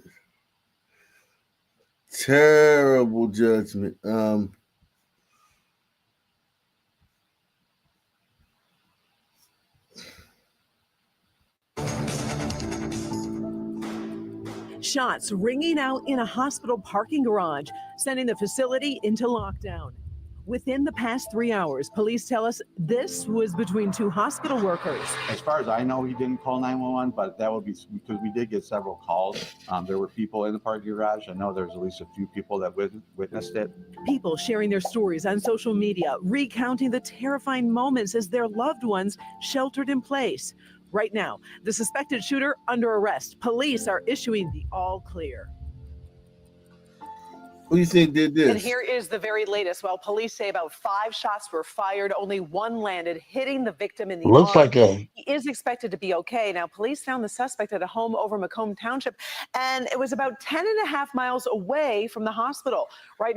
This is near Detroit. Let's see if we can find out the. it could be a son.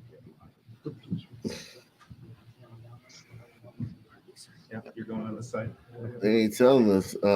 Troy Hospital might have to. Good morning, everybody. Thank you for taking the time out of your afternoon to join us to get some important information about the incident this morning. With me on stage are just a few of the command staff. Let me see if we from the can find agencies it that on. responded this morning to Okay. Corwell Health Hospital in Troy. We Without got the their shooter. agency's response.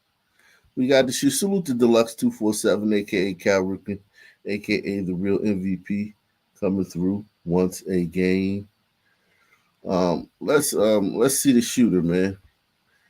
Let's get it. Let's get a look at this shooter.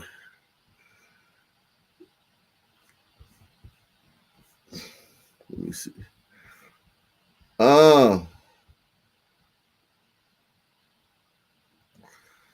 Let's see.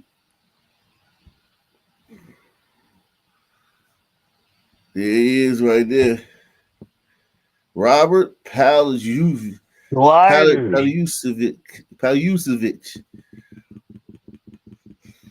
Glider stepping up this year. He's Ukrainian, man. That's crazy. He should have been over there fighting. You want to shoot somebody, go back and fight in your fucking country. And I hope he send him back, man. You want to kill people. You want to shoot people. Palyusevich. Wow. That's crazy. God damn. Glider, man. Fucking Eastern European glider, man. All right, so we got that, man. He's bagged. Let's see what else is going on out here. Yeah, man. She lost her life to protect her husband from robbers. Tonight, a second arrest in the murder of a woman shot in the face. Cops say they captured the suspect, Joshua Bell, in South Carolina. The victim shot to death inside her apartment building on the Lower East Side back in September. Eyewitness News reporter Janice Yu is live in Chinatown, where the accused attacker will face charges. Chinatown. Janice? Well, Mike and Sade, Joshua Bell is the second person to be charged in this brutal murder that took place on the Lower East Side back last September. And Bell was walked out of the 5th Precinct here behind me just a couple of hours ago. Hey, Josh, why'd you do it? Anything you want to say? Bell didn't have anything to say as detectives led him handcuffed into the back seat of a car. Authorities tracked down the 19-year-old in South Carolina earlier this week, about 6 months after the murder of Ying Zhu. Bell is charged. Killed Ying Zhu. Jesus Christ. They torture tigers, man. A tiger did my surgery. Shout out to them. Tiger surgeons, yeah. That ain't no DEI. Shout out to Tigers, man. Damn. Whack this lady, man. Shit. Tracked down the 19-year-old in South Carolina earlier this week, about 6 months after the murder of Yingzhu Liu. Bell is charged with second-degree murder, robbery, burglary, and criminal possession of a weapon. His accomplice, a 16-year-old, was arrested in September. He's being charged as an adult and faces the same charges as Bell.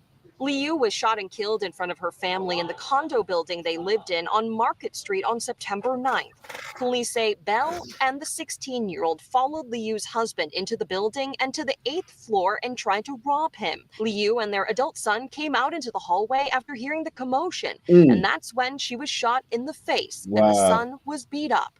The pair got away with the man's phone and about $100. Oh shit! What? Cell phone and $100. Yeah, man. I mean, you don't know what you're gonna get when you follow a random person. You don't know what the fuck you're gonna get. It's not like they cased the joint.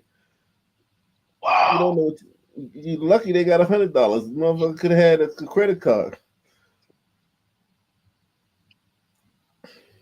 Who wants to lever on these people, man? I mean, Young threw their lives away too. Like, I mean, lives in the toilet. I know so many dudes that have made that decision. They just didn't get it. It didn't go like this for all of them. Some of them just did it and either got away with it, or kept getting away with it, or got arrested and got some short shit, or got arrested and got some long shit. But it varies. The outcome varies for the robbers and for the victims. But I know so many dudes that have done these types of things, man. You don't know how much money that person got. That person could be broke. They have nothing. Detectives actually believe the 16-year-old is the one who fired the shot, but because both were involved in that robbery that ultimately led to the killing, both are being charged with murder. In Chinatown, Janice Yu, Channel 7 Eyewitness. Hey. Jesus Christ. Tonight, another child has died due to gun violence. The victim is actually a 14-year-old girl who lived in Baytown at the Village Apartments. This happened on Village Lane and West Barker Road. Fox 26's Leslie Delaspore is live for us at the scene. Leslie. That's right. The 14-year-old was killed just behind me here. I want to step out and show you. As you can see, over the course of the evening, a memorial has grown. And actually, you're taking a look at some of her All family these fat black women with no men around. members coming out here to mourn her loss. Now, I spoke with some of her family earlier who told me they found the 14-year-old lying here fighting for her life. She's just a baby. I just buried my brother. Now I have to bury my niece. Lisa Zachary was home when the gunshots rang out that killed her niece, who she identified as 14-year-old Anaya Zachary. I was coming outside to go meet my brother, and I heard some gunshots, but I thought it was fireworks. And a lady grabbed me and told me, no, that's not no fireworks, it's gunshots. And I heard my a girlfriend of mine saying, Naya, Naya, Naya. And it was her shot. And then we telling her not to move. And I had somebody that called the ambulance, and I called my sister to get over here. And Naya just 14 years old, about to be 15. Her and a boy that she goes to school with was, I guess, beefing. And he told her that he was going to shoot her and kill her. According to Baytown police, around... She just said beef it? Yo, this is crazy. Niggas is shooting girls, man. These young boys is just whacking little girls like, we beefing, I'm gonna shoot you. This is an escalation. We saw this during the Floyd thing, man, when they were shooting girls left and right, and the black femicide and shit was going up. It's just a new age, man. What happened to slapping a chick or just, you know what I'm saying? Like, not saying you should do anything violent. You shouldn't, but it's just like, we see a lot of this, man. A lot of violence between young black men and young black women. That's, just like, it's out of proportion, man. Like, you just gonna shoot a girl on the playground? You just what bitch? You just shoot the bitch on the playground. 14 years old. A girlfriend of mine saying, Naya, Naya, Naya. And it was her shot. And then we telling her not to move.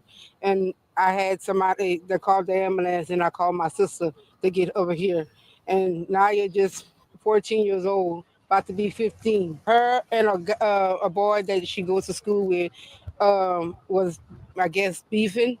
and he told her that he was going to shoot her and kill her. According to Baytown police, around 4 p.m., officers arrived on scene responding to a shooting.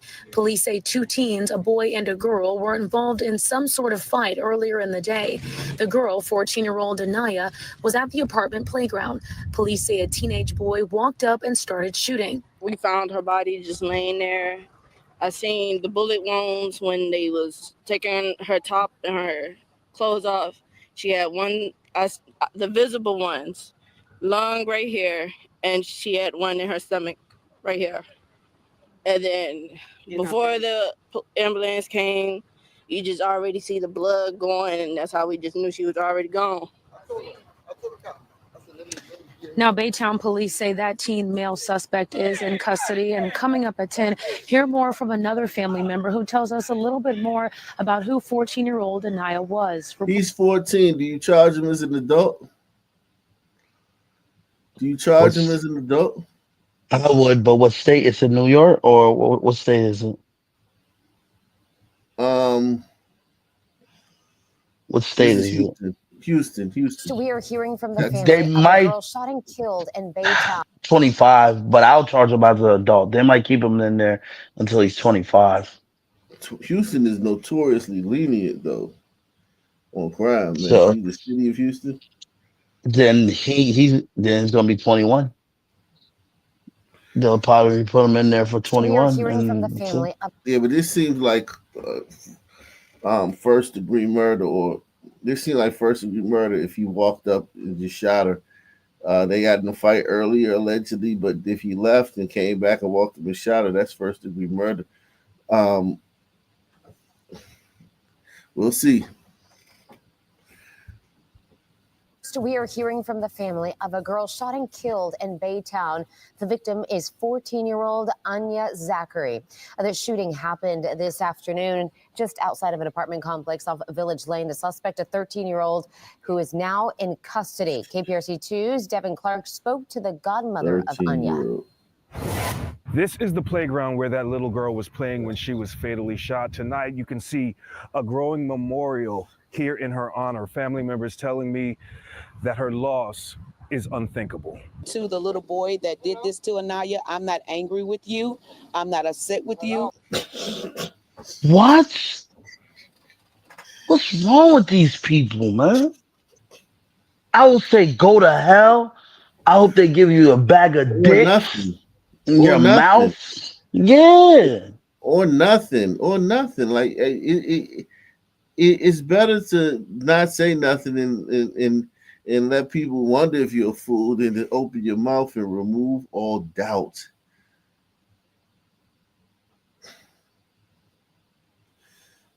Like, what are you talking about, woman? You'd have been better off not saying anything. This is bizarre. No tears, not a tear from anyone. Her honor, family members telling me that her loss is unthinkable. To the little boy that did this to Anaya, I'm not angry with you. I'm not upset with you, but I want you to know that I forgive you as of tonight, and I put you into the hands of the Lord. Powerful words coming from Sonia Stanford. She says she's the godmother of 14-year-old Anaya Zachary. She was a sweet kid. She was an A honor roll student, never had no problems. Yes, ma'am, no, ma'am, thank you, no, thank you. This was a sweet baby. Stanford says Anaya had been living with her for about a year. That is until today when Baytown... So you the aunt, and this is the aunt. The aunts, and I had been living with the aunt. Why? So she wasn't living with the mom. Maybe the mom had some issues. She's living with the aunt, and she said earlier that the boy said he was going to shoot her. So Anaya must have told her aunt that the boy said he was going to shoot her, because remember she said that the boy said that he was going to shoot her. So they already knew that. I don't know, maybe they didn't take it seriously or whatever. I don't know, but it's a big old mess. Niggas was a sweet baby. Stanford says Anaya had been living with her for about a year. That is until today, when Baytown police say she was gunned down at this playground in their apartment complex on Village Lane. It's very difficult. When I say difficult, it is very hard. It's like I'm still in a state of shock. But because I trust God and I know who God is, I'm kind of dealing with this. The suspected shooter, a 13-year-old boy and fellow schoolmate at Baytown Junior Middle School. I asked Perez, did Naya bully the little boy on the bus? And she said, no, Mom, but they never did get along. Today, it seems the discord took a turn for the worse. Her and the little boy got into it on the bus, and he got off the bus. He went home. He came back. He went home again. Anaya came in and asked me, Tia, can I go outside? Then Stanford says the boy came back with a vengeance. And he went home and put on all black, put on a black mask, and came back and called my baby's name, and he shot me. Jesus Christ. Right, for real. He just went execution style. This is a strange place. This Blackistan place. And listen, man, people say, you talk about Blackistan. Huh? You think it's 4th Ward around there? I don't know where it is. All I know is it's Blackistan. And like that's a section in Houston, 4th Ward. Yeah, I know, but I mean, any one of them wards could be bad. Any one of it don't have to be all that take. You can tell by looking at the characters. You can just look at the characters and tell that like this is a rough place. Yeah, it looked like Bushwick Bill cousin right there. Yeah, let's look at these people, man. And the things they say and things that happen. The little boy went home, put on all black, came outside, shot a little girl. Broad daylight. Broad daylight. So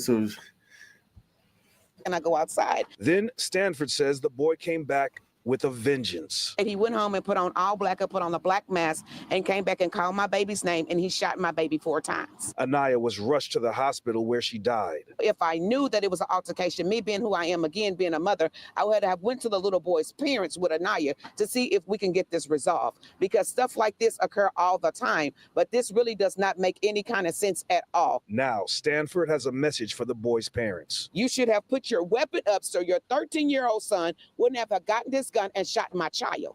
I am very hurt. Put your weapon up.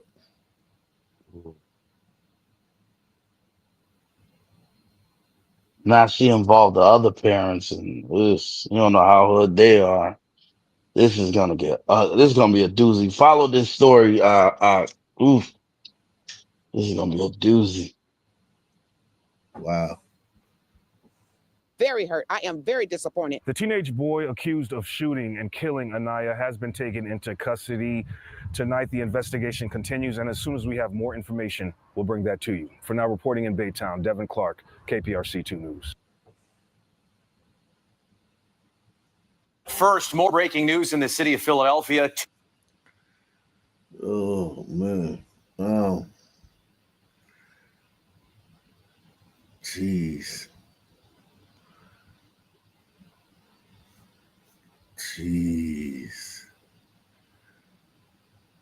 Let's see. Here goes another little girl. Another little girl in Blackistan. Found dead at a West Side park. Chicago police investigating after a teenage girl has been found dead at a West Side park. Her loss impacting her school community at Manley Career Academy. WGN's Courtney Spinelli has more. Family members have identified the victim as 16-year-old Kayla Love, a sweet girl with a bright future, all ripped away in an act of violence that's left so many people grieving. She's very nice, calm. It's just sad that the things that happened to her happened. Very sad. Students at Manley Career Academy remembering the teen whose family is trying to process the worst news of their life. 16-year-old Kayla Love's family says she was a good student, something classmates like Janesha Patrick also echoed. She was very nice, calm.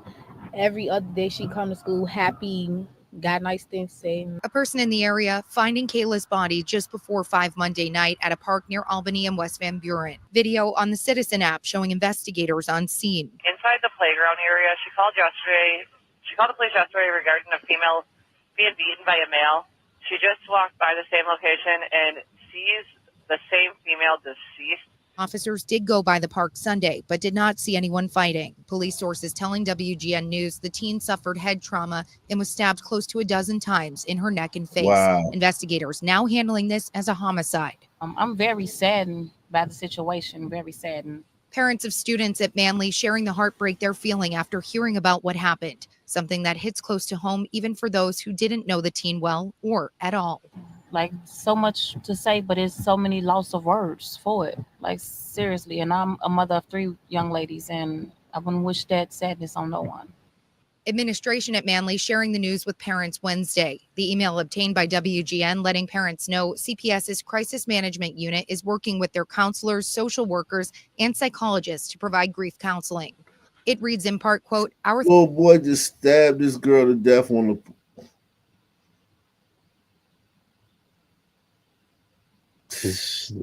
These sun team boys, man, they take him to another level, man.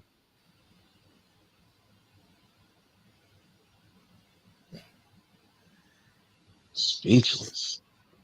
Yeah, it leaves you speechless.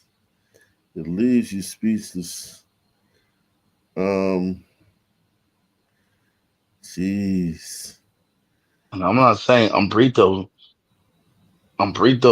teams aren't any better. You know, they do a little slap here and there, but they don't physically kill that I know of. Well, I don't know, but I mean, they rough on women. No. I said they slap. Yes, they do. Yes, they do. Because they see it at home. Trust me. I've been hearing stories when they tell me the stories.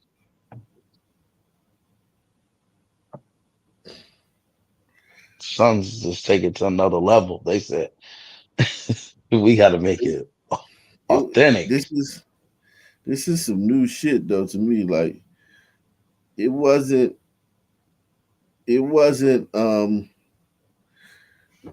like this, man. I mean, just broad daylight killings of girls by little teenagers. I'm talking about like 13, 14-year-old teenagers just killing little girls in public. It wasn't like that. No, it 5 was. years ago.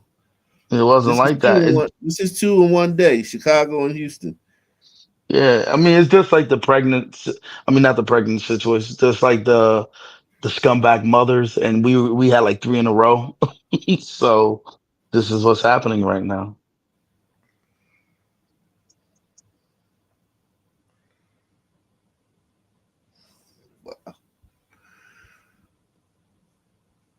Can we get some people to sponsor the show? Can we get some people to sponsor the show tonight? Get some support for the show. This is our first day back after 2 days, man. It'd be nice if we get some people to sponsor the show. But this is crazy, man. What's up, Cook County? What's happening, man? What are your thoughts, man? Yeah, it was good. Hey, now you definitely seeing this shit more like with these little kids, because like these kids are being raised like they see themselves as equal. Like it ain't like, you know how like boys was raised to be like gentlemen and look at women as soft and tender and shit like that. Mm-hmm. They all getting raised in the jungle, and it's just like a dog eat dog world. No matter what, they don't see them girls as like girls. They just see it as another fucking rival or some shit. So they don't mind hitting girls, and then obviously it escalates to them killing them. So yeah.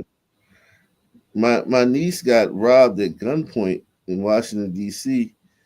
I would say at the end of last year, and it was all over a beef with another girl, and the girl went and got some Sun team to come rob her, and he robbed her at gunpoint. Yeah, that was her punishment, I guess, for beefing with the girl. And she's what? Because she would have been 14. She'd have been 14 then. And she's hood, and her whole family, her whole side of her family, her father's side, they all gangsters and shit. And still don't matter. Don't matter. The hood is ugly. yeah, it's a jungle, man.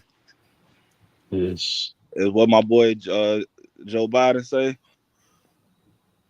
Oh yeah. You don't want to raise your kids in this racial jungle, man. Hell no, you don't raise your kids in this racial jungle. Hell no. Our thoughts are with the Love family during this difficult time. This loss is sure to raise Shout out to Gene B, man. Gene B. Salute to Gene B coming through, man. Shout out. many emotions, concerns, and questions for the entire school, especially our students. Please speak up for the sake of for her parents, for the sake of the community, for the sake of her loved ones. Speak up. Say something. Give an anonymous tip. Do something. As of tonight, no one is in custody. Anyone with information can submit an anonymous tip online or call Chicago police. Crime Stoppers is also planning to offer a reward of up to $10,000 for any information leading to the suspect or suspects responsible. On the Southwest Side, Courtney Spinelli, WGN News. Plymouth Township Police have now identified a woman wanted for stealing a German Shepherd puppy from a pet store last month. This is video of a woman now identified as Zendaya Zoe taking the pup from Playful Pets on Ridge Pike on February 17th. Police say she was driving this stolen red Ford Ranger. Zoe was recently arrested in Atlantic City. She may have fled to South Carolina or to Florida. Identified as Zendaya's. Just stealing every fucking thing, man. If it ain't fucking nailed down, niggas gonna steal that shit. Fuck. That's crazy, man.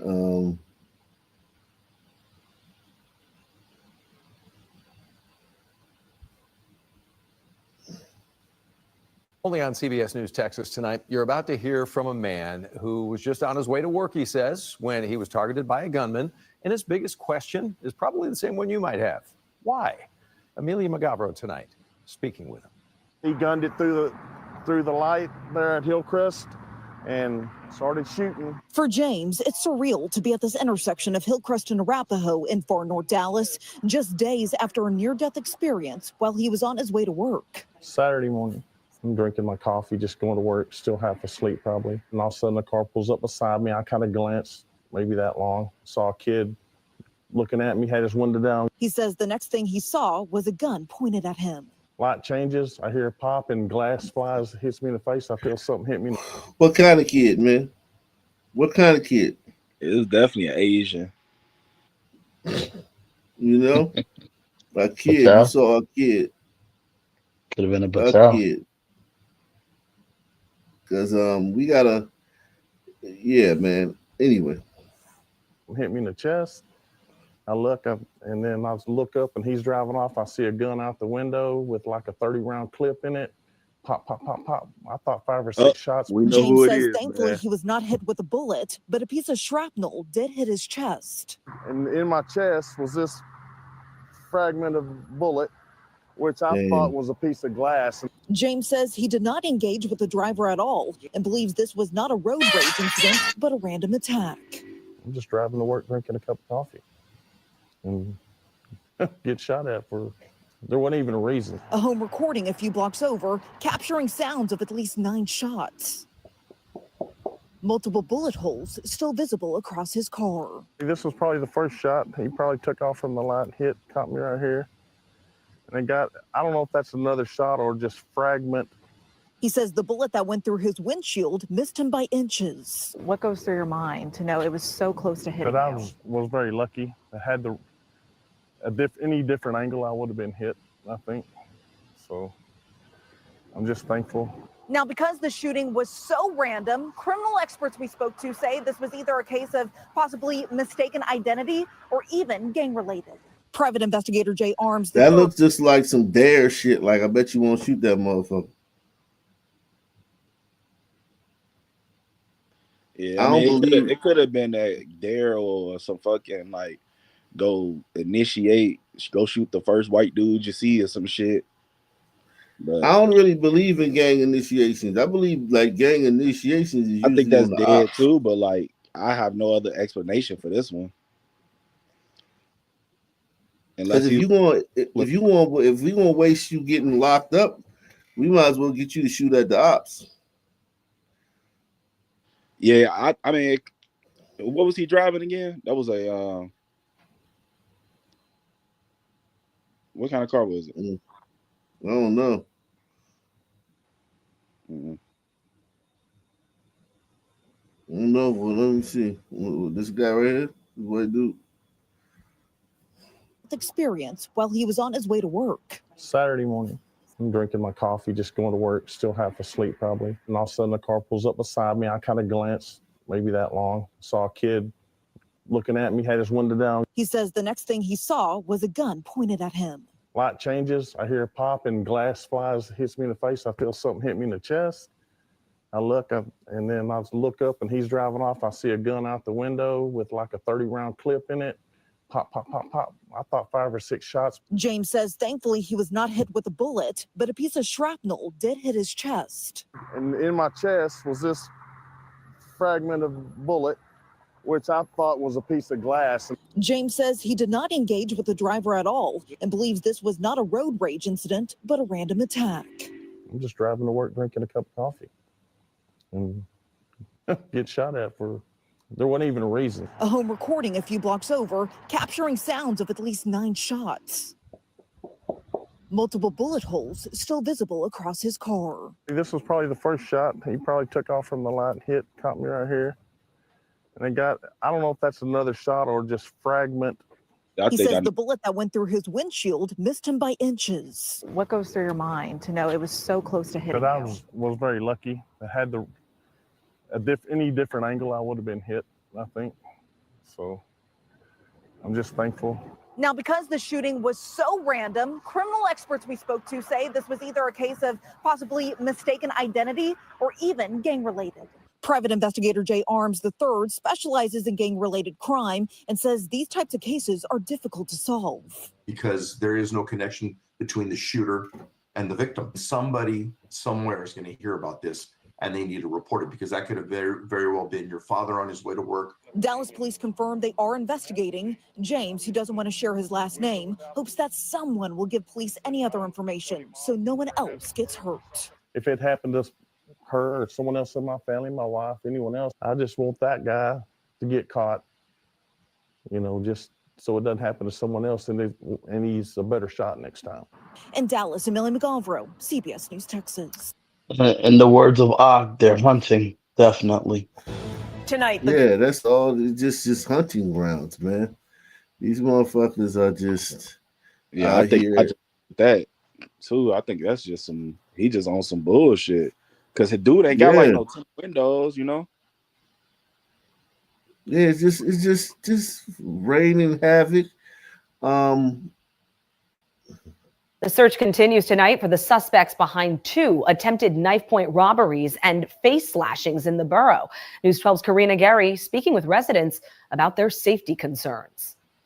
Morris Heights residents are on edge tonight. I'm very concerned. Yes, because I'm coming by myself and leaving by myself. Now I'm feeling I'm going to be more aware of my surroundings. That's because police are searching for the 3 people you see here on your screen. They are wanted for an attempted robbery on West Burnside Avenue last month that ended in a 52-year-old man getting slashed across the face. I'm 66, so I don't really want to be caught out here. Somebody busting inside my head. Less than an hour later, police say that same group attacked a 40-year-old man along East 182nd Street in Fordham, slashing him across the face as well. Listen, I would like to know if it's, what's going on in my communities. Now, the key difference that I noticed between the 2 areas that the slashings happened within is that here on East 182nd Street, it is a lot quieter as we are surrounded by apartment buildings and there are less people walking by. Both neighborhoods lie within the 46th precinct. According to city data, felony assaults are actually on the rise this year. In 2024, at this time of the year, there were 9 reported assaults. This year, there's been 18. Anyone with information on either of these incidents should call police. In Morris Heights. I mean, how do you explain this? I mean, these kids just running around, slashing people in their face. They just gotta. They just gotta beat their makers, man. That's it, man. They gotta meet their makers. And they said it doubled because this one crew got 18 fucking assaults. Jesus. One fucking crew. Jesus Christ.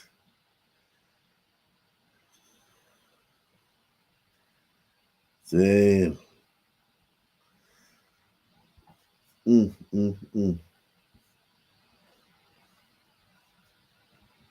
Wow. Wow. We begin with that bodega worker stabbed in East Harlem. His co-workers say the attacker has come into the store before and caused trouble, but this time he got violent. Eyewitness News reporter Darla Miles live outside the bodega in East Harlem with what we know. Darla. Mike and Sade, the bodega is open right now, and the injured worker is still at the hospital. He was stabbed almost all the way through his throat with either a screwdriver or a long knife kind of object. It's still not clear. But what we do know is that he bolted out of the store this morning, chasing after the guy who did that to him just by instinct. You would figure this man was just stabbed in the neck. He's wounded. He comes out and he chases this guy.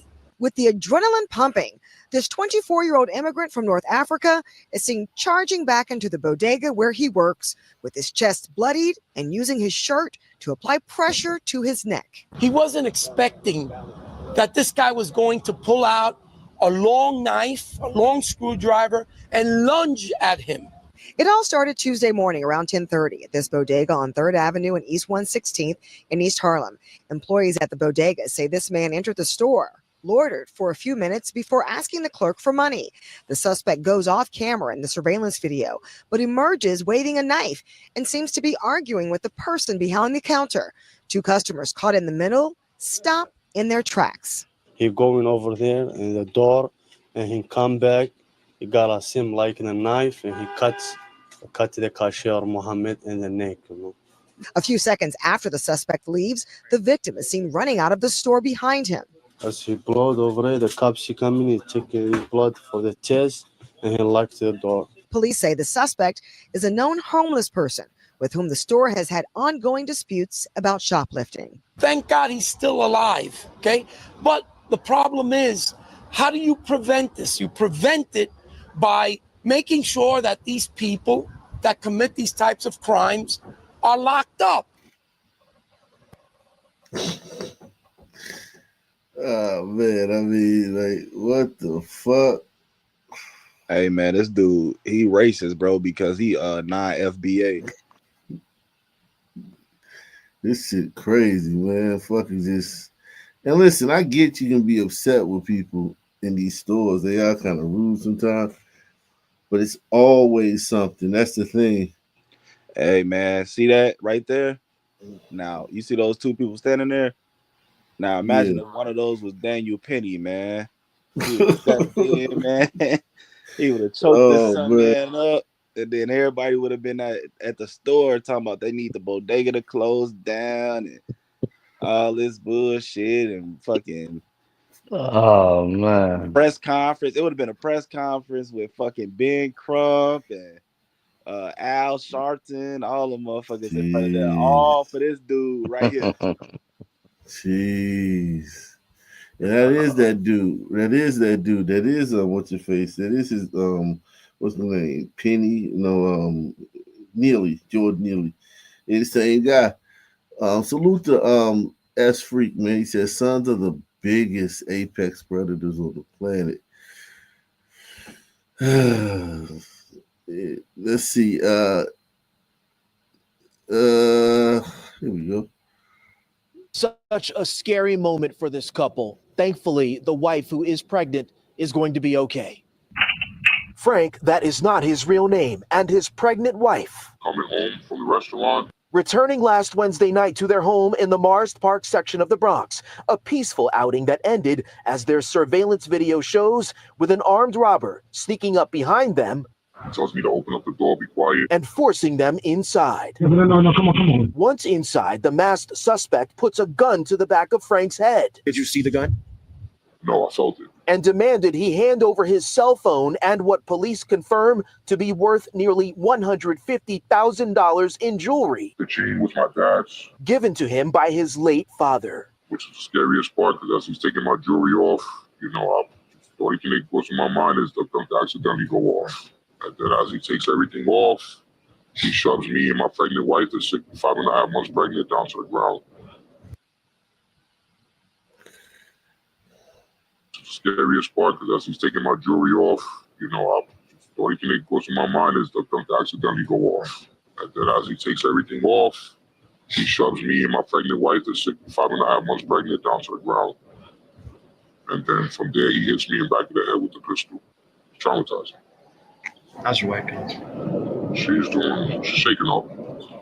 Can't get in there, He looks very visible in the video. He should be identified. One of Frank's neighbors, stunned and equally outraged. This is horrible. In this neighborhood, mostly there are kids. Today, it's just a robbery. Tomorrow, it could be a violent robbery. Tomorrow, it could be a more violent crime. Frank says detectives told him they believe he was followed home. He said that these people, it's not the first time these people have done this. It's ongoing, so they most likely have an idea of who they are. Again, that suspect still on the loose. If you have any information about this case, you're asked to call the Crime Stoppers hotline. That number, 1-800-577-TIPS. Additionally, Frank tells me that he is offering personally a $20,000 reward for information leading to an arrest in this case. Frank got that bread. They know who Frank You were was. watching. They knew who Frank is. They knew exactly who that was. Frank got that bread. He said, I offer $20,000 reward. Jeez. These neighborhoods are so, the violence is, that's not even violence. That's something that nobody would know would happen. That's not like a shooting where, police tape and detectives and all that shit. That's just something that nobody would, you could live in that building and not even know that happened. Right. You know what I mean? That's just literally like a armed robbery with a pistol whipping and a battery to a fucking pregnant lady. That shit is nothing, dog. Nobody should even know about that. Yeah, How did think that about make it. the news? Yeah, think about it. Like that if you're in one of those houses, right? In one of those apartments on that floor, you might hear something in the hallway. But if you're on the next floor up, you're not gonna hear nothing. Or the next floor down, you're not gonna hear nothing. You never hear nothing. You don't want to know that happened in your building, because that guy's probably gonna call the police, and the police are probably gonna say you come down to the station and fill out a report, I guess, or something like that.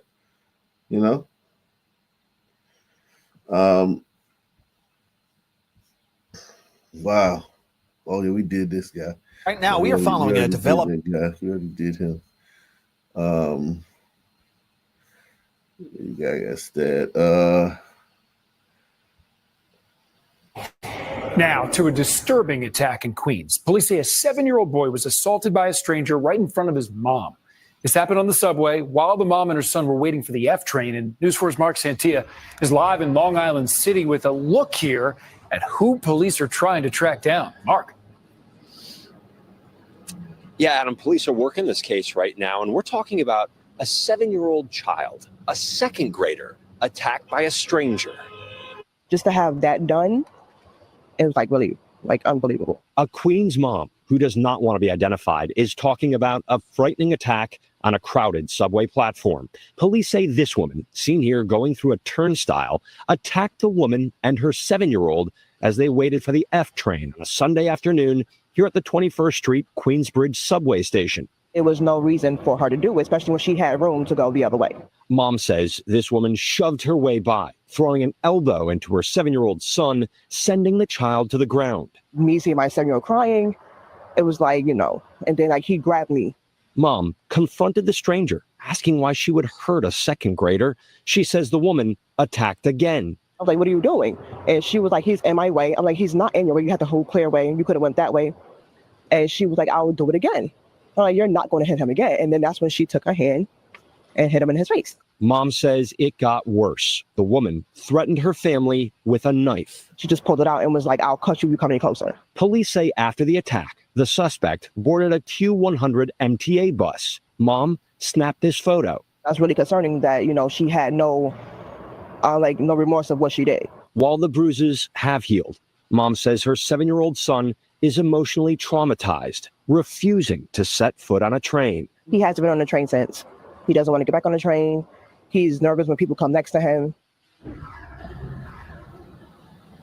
If you recognize the woman in that photo and in those videos, you're asked to call police immediately. A reward is being offered. Well, That lady just seemed like a nut. Yeah, just a I know straight it's up more. I nut. know it's more to that story though. Why you say that? I bet you it's more to that story. I bet they got into a heated argument and all this other shit. I bet you it's more to that shit. Think so? Yeah, I think it's a little bit more to that. I don't think that's a black woman, and she said, "Why would you push a 7-year-old? You really think that just came out her mouth?" Hmm.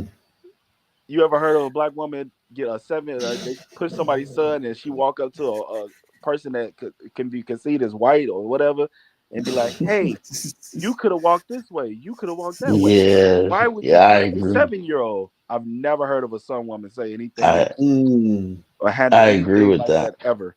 My wife That's is civilized, and she would have handled that shit totally different. yeah, he's right about that.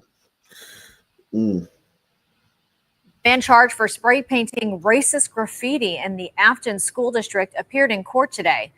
The judge allowed Patrick Sloan out on a $2,500 bond into his father's custody. The 18-year-old, however, must wear an electronic monitoring device. He is accused of targeting Afton High School and more recently Rogers Middle School earlier this month. He is not to contact the high school or middle school. He is expected back in court April 9th. Is that some Jewish shit? It's not just ICE actions that. Yeah, he went to one of the temples. It probably was a black dude, man.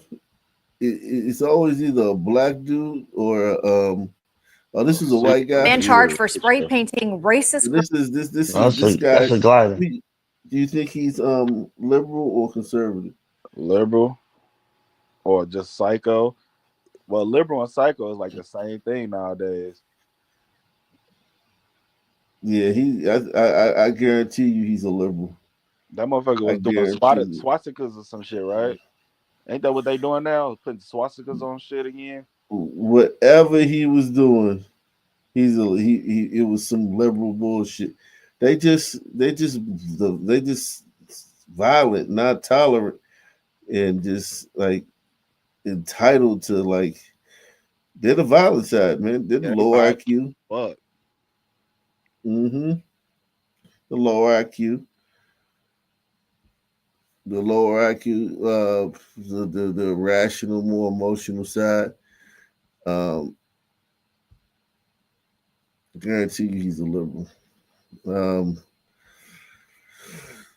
Let's see. Wow. Well, that was St. Louis. Yeah, I wanted to see St. Louis.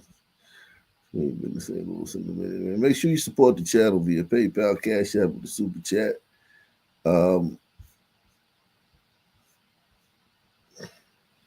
Let's see.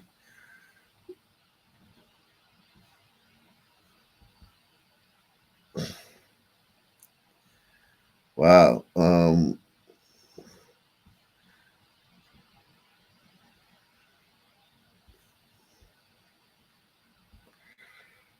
Another St. Louis County cemetery is targeted by thieves who took metal vases from graves. Fox 2's Chad Mira talks with a woman who's now taking extra caution to protect her family's plots. This is what the vases look like. They have some weight to them. They're made of valuable metal, and when they're not in use, you can flip them upside down, screw them into the headstone. But if you look throughout the cemetery, you find spots like this, where there's nothing left but an empty hole in the headstone collecting leaves. 15 members of Melissa Springer's family have been laid to rest here at Mount Holmes Cemetery in Limay.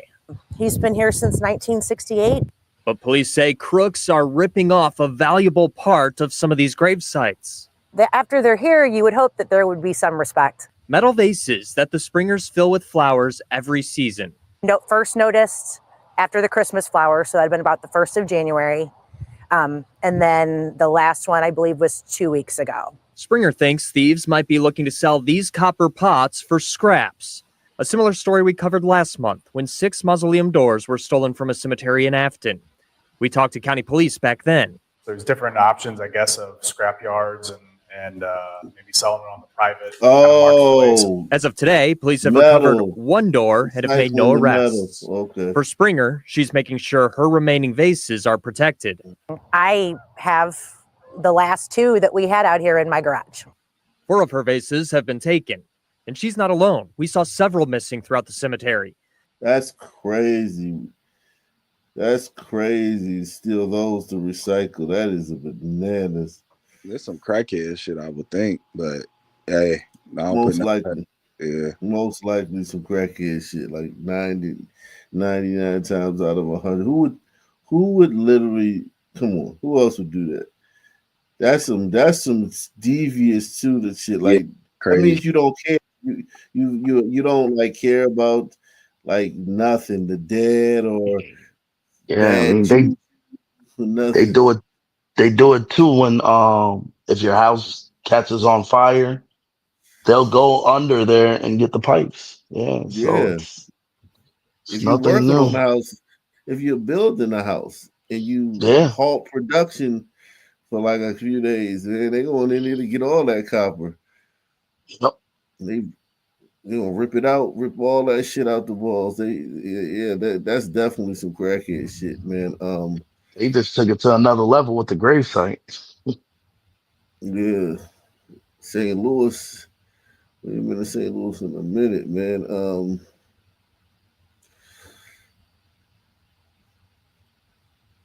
St. Louis is a shithole, though. I didn't know it was this much of a shithole. I always thought it was a big city, like a great A city. massive hole in the middle of a local street had a few drivers swerving and some residents frustrated for weeks.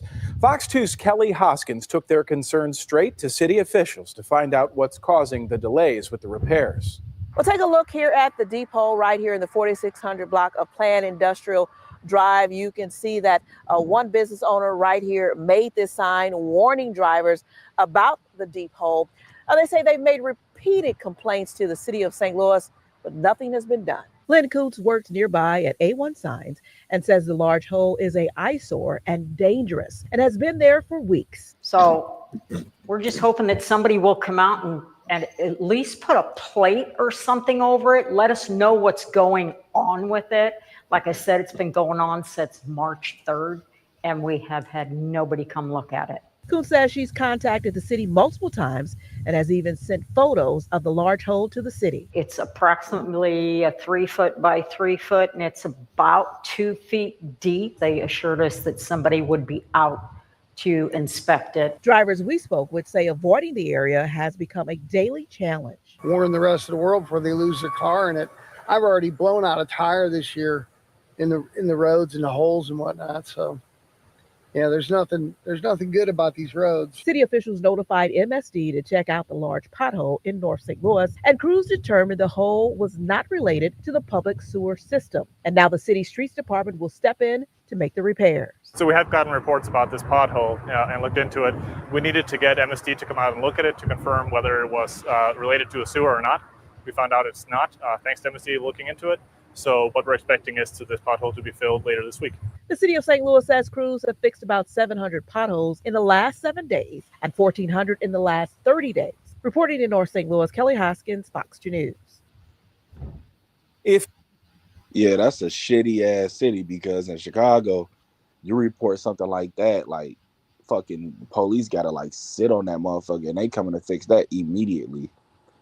Or at least put like a fucking plate over it, like immediately. That's a shitty ass town. This is. I mean, motherfuckers stealing goddamn vases from the fucking funeral, from the goddamn cemetery. You always thought of St. Louis as like a big city for some reason. I mean, at least I did. I always thought of it as like some place where like you know what I'm saying, DC, Chicago. It's like literally like a fucking cow town, man. In a lot of ways. I went to the Arch. I went to the Arch and Busch Stadium. That's about it. Yeah, I was in St. Louis. I went to Clayton. St. Louis, yeah, St. Louis. It's not You very didn't, impressive at all. yeah, you didn't do the arch. Nah, I saw it, but I didn't go to it. It's just the art. It's nothing. It's just a big fucking piece of metal just up there. It's I not went like inside and everything. I went inside and everything. Oh, okay. It just looks stupid, man. To me, it looks stupid. I mean, it does. I ain't even gonna lie, man. It just looks stupid, and I forgot what is it for? Like, what did it? When did they The built it? Like, gateways about to the okay, it's the gateways to the gateway. west. Yeah. Okay, because I was trying to figure out what it was for.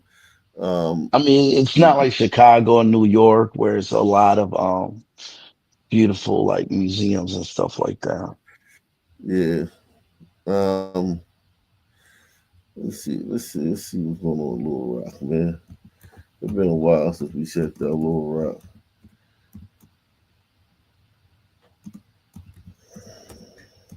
Toronto, all those other cities. Oh man, if you're enjoying the show tonight, man, take this $7 challenge to support the show, man. Um, Little Rock.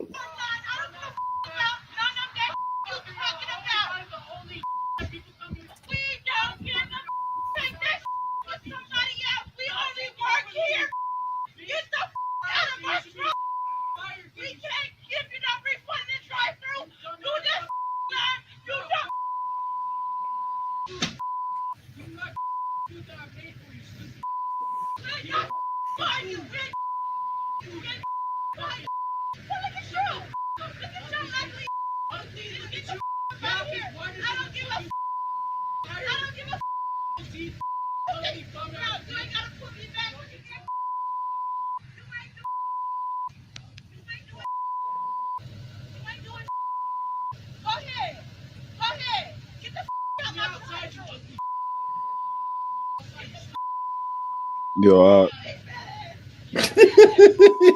What's up? now imagine the same species on the train, and somebody push her 7-year-old, and she says, "Hey, why did you shove my 7-year-old?" That was the same species. Y'all really believe that shit happened like that? Hell no. Oh my god. Oh Yeah, my god. I would not be doing that. And they carry over there, yeah. Oof.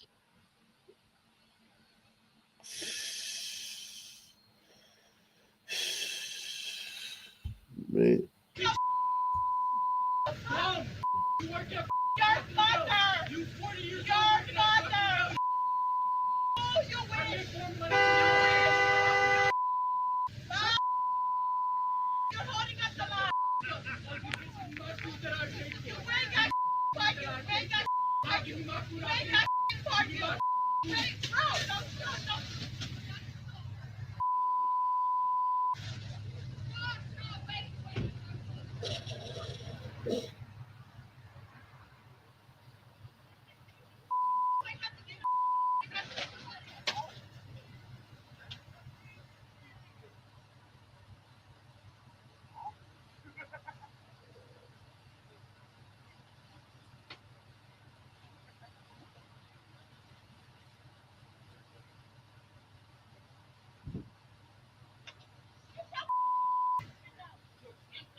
Jesus Christ.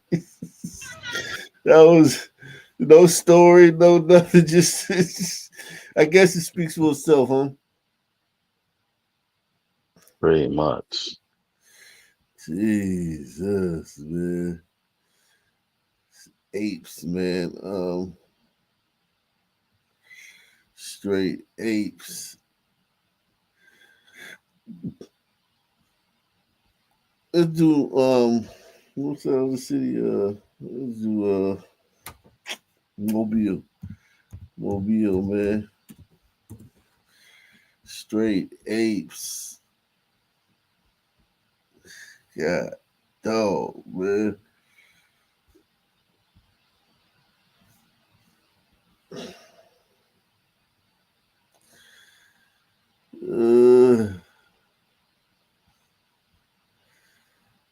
A Whistler man convicted of murder will go to prison for life. That's the ruling of a Mobile County judge today. A jury convicting Tadarian Dale in January of killing Jameer Hanna in August of 2020. Fox 10's Brendan Kirby was at today's hearing. And Brendan, I imagine it was emotional in court. Yeah, it sure was, Lenise and Cameron. The courtroom was packed with supporters of the victim on one side and supporters of the defendant on the other. They all struggled to make sense of a dispute between two young men who had been friends. Mobile County Circuit Judge Vicki Davis on Friday heard a steady stream of anguished relatives of victim Jameer Hanna on the one hand and family members of defendant Tadarian Dale on the other.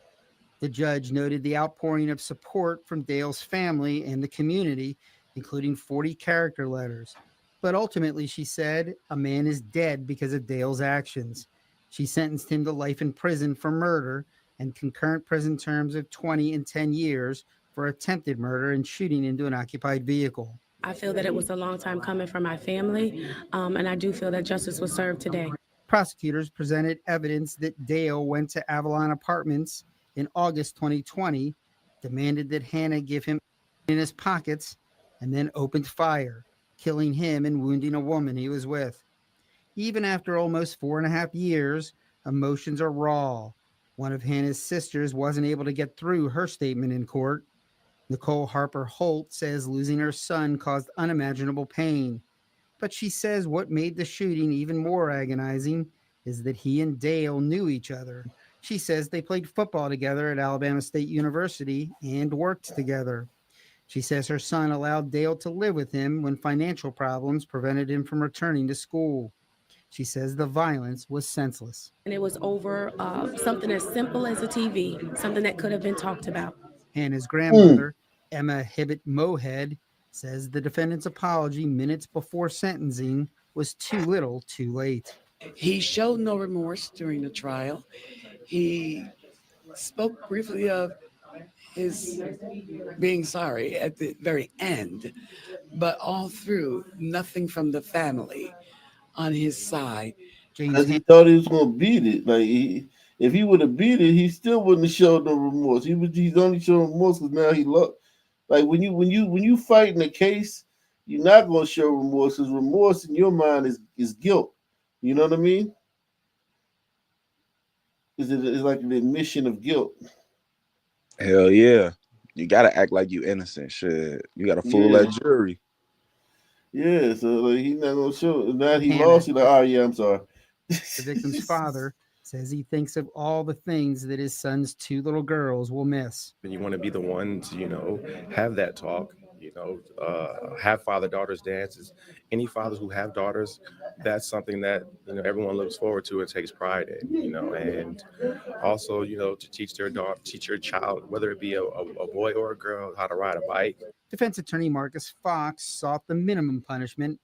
He notes that Dale never had been in trouble before, aside from a pair of traffic tickets. That's extremely rare in murder cases, he says. He also asked the judge to consider his client's young age at the time of the shooting. Well, unfortunately, things happen in our community. Things happen with young people in our community. And the thing that we ask from the justice system is just to take that into account. Fox tells me that Dale will appeal his conviction. Under the life prison sentence, he'll have to serve at least 15 years before he's eligible to be considered for parole. Reporting live in the news center, Brendan Kirby. Oh man, he good, man. He good, man. We're gonna go grab him at 15. We're gonna grab him with 15 years because you know what I'm saying, we're gonna do a DNA swab 10 years from now, and it's gonna show that it was a white guy's DNA there, and then they're gonna be like, see, That dude did it, man. He did. He wasn't lying the whole time. Then they gonna be like, he's pled his innocence the entire time, and now a wrongfully convicted black man is home free today. Oh, and he gets $7 million from the government, from the fucking Right. Don't forget state's that. attorney. Yeah, we're gonna get him out, man. Don't worry. All right, this week, a judge ordered gun and drug charges against a Pritchard man to be dismissed. The circumstances are highly unusual. The defendant wasn't arrested until 5 years after the arrest warrant was issued. It's a Fox 10 News investigation. Reporter Brendan Kirby has been digging deeper into this case, and he joins us now live in the studio. Brendan, there was obviously some sort of mistake in this case, right? Yeah, it certainly appears that way, Lee, and we still got questions about that. By all accounts, though, this didn't involve someone who was trying to elude police. Keon Jamal Tate spent more than 2 months locked up at Mobile County Metro Jail on charges of trafficking synthetic marijuana and illegal possession of a firearm. By the time of his arrest on January 15th, though, a warrant for his arrest was almost 4.5 years old. It alleged that he had 56 grams of the drug in May 2020. With a preliminary hearing set for April in front of District Judge Zachary Moore, Mobile County Assistant Public Defender Veteran Dedich took the case to circuit court. Judge Vicki Davis agreed that by waiting so long, law enforcement authorities violated Tate's right to a speedy trial. He was quite happy, a big smile on his face, and I was very happy I could serve my client. If someone runs from police, the speedy trial provision doesn't apply. But Dedich says Tate lived at the same house on East Elm Street in Pritchard at the time of the alleged offense and continuously until police finally arrested him. He wasn't a fugitive from justice or running from the authorities. The authorities typically have a duty. Did he turn himself in, or was he required to turn himself in? He gonna go with the thing that he didn't know he had a warrant, so he was just living his life and whatever. I'm pretty sure that motherfucker knew exactly the moment he had the warrant, how he couldn't get in contact with police, and he was probably door dashing and fucking Uber eating shit for 5 fucking years until he got caught. And then when he get caught, he get clueless, and then a fucking son woman judge fucking just let him off. But I mean, whatever it is, he was just selling drugs. I don't give a fuck.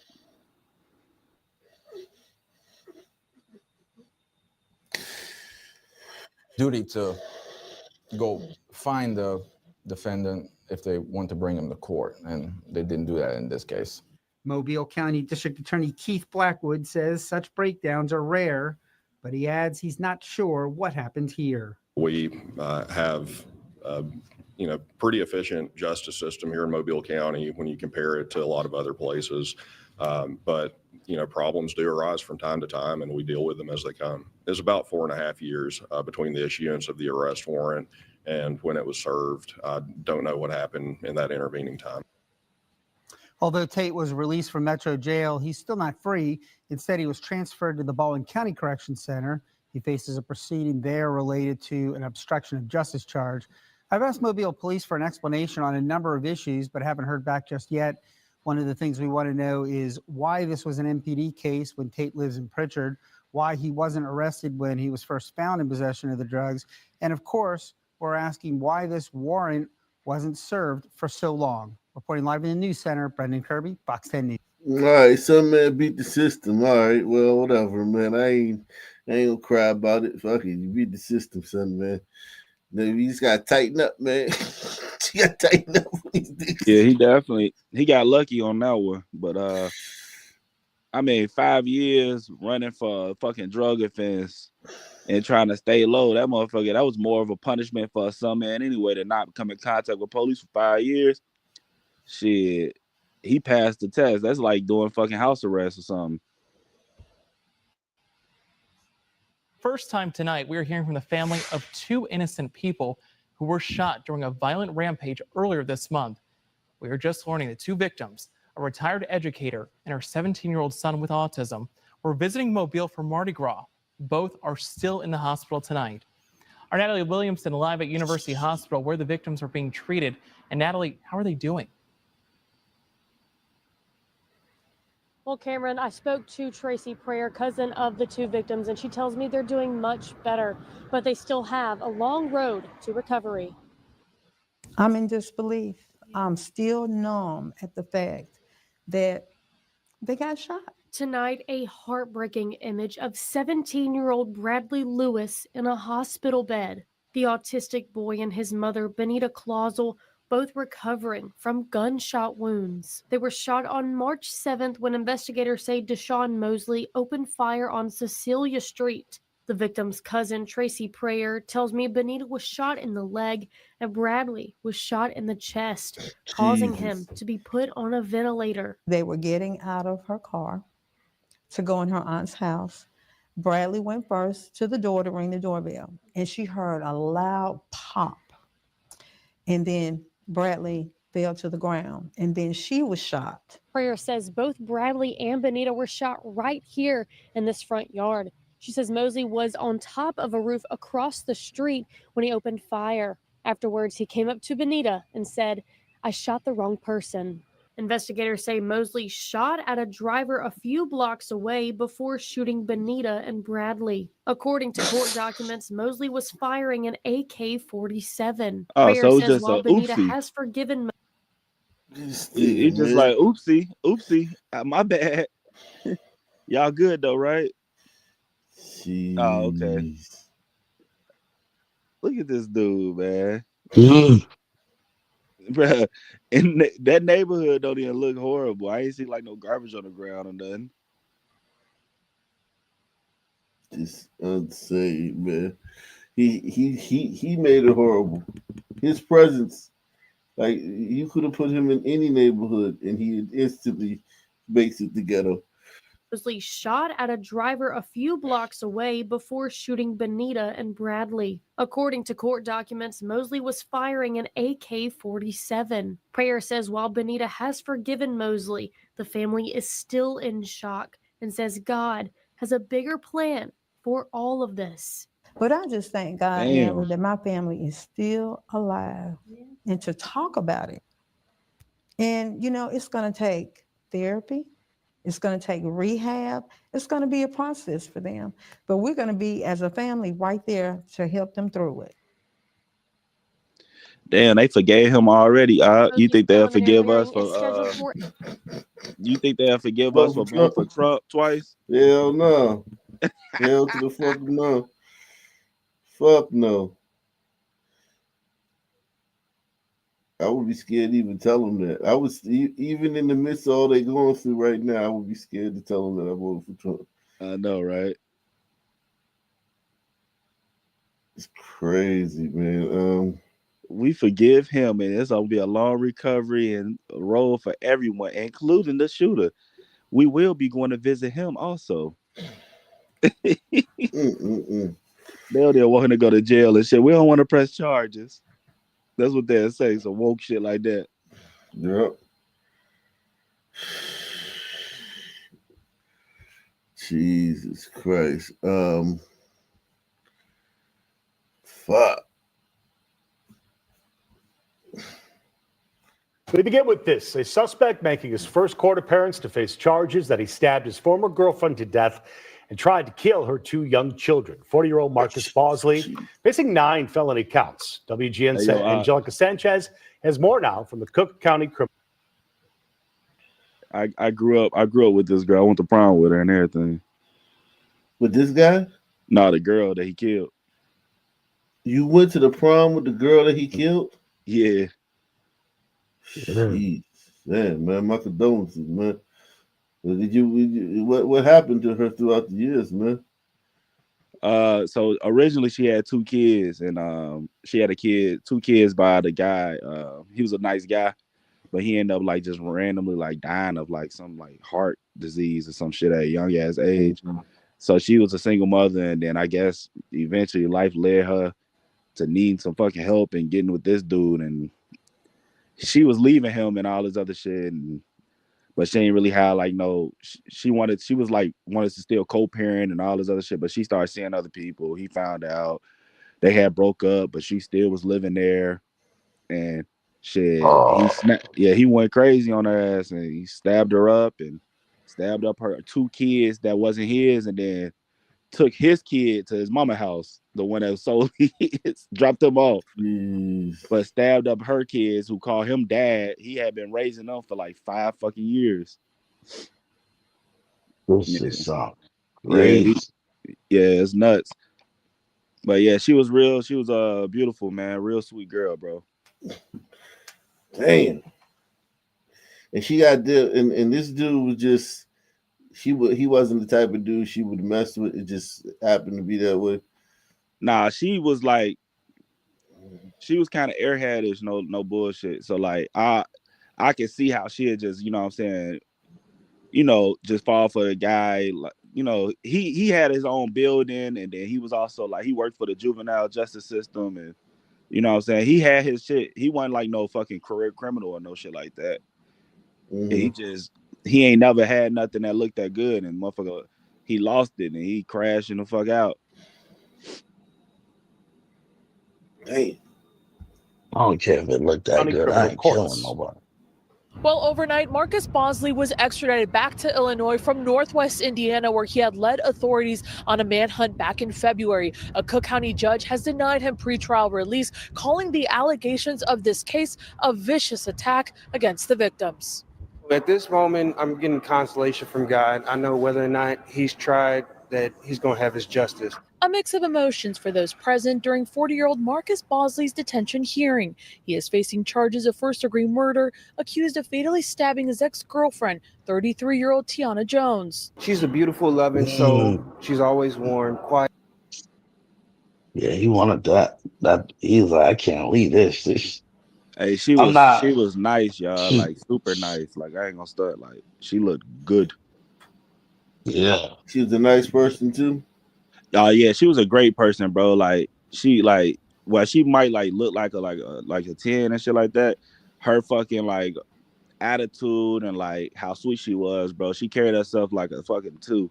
She was one of those like just cool people to be around, real quiet but real kind and caring and shit. It's shit crazy as fuck that the first baby daddy who she was like engaged to passed away, and then like it was just a whirlwind after that, and it all led up to some shit like this. He would have married her, she would have been a wife, you know what I'm saying, all this other shit, and then boom, he gone, and now this shit.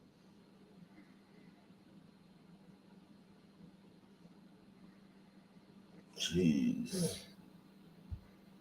Quiet. Jones' brother spoke with reporters after a Cook County judge denied Bosley pretrial release. He remembers his sister as someone who always thought of others. She would always be the person that would, I'm the same way, but she would take the loss so that the group would be harmonious, even if she feels some type of way about it. Bosley is also accused of attempted first-degree murder and 3 counts of aggravated battery. Prosecutors say he fatally stabbed Jones on February 20th inside a residence on the 7100 block of South Eberhart.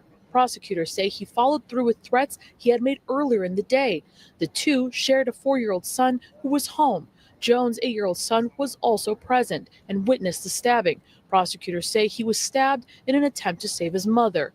Prosecutors say Bosley took off with both boys and sent a group text to his family asking if anything happened to him to look out for his son. He dropped off his child with his mother, but kept driving with the 8-year-old to pick up Jones' 11-year-old son at basketball practice, and then critically stabbed him. The 11-year-old ran for his life and managed to get help. Jeez, this nigga's sinister. Yeah, bro. Sinister, yo. Yo, she had been like, I don't understand like why the fuck would she go like back, bro. She had been like making reports on the motherfucker for like the last 3 months. He had pointed a gun at her and like said that he had killed her and himself and all this other shit, and she still went back. Yo, this shit kind of crazy, bro.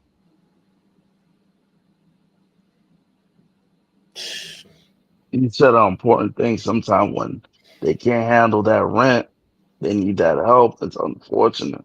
Yeah, it's real unfortunate, bro. It's real unfortunate.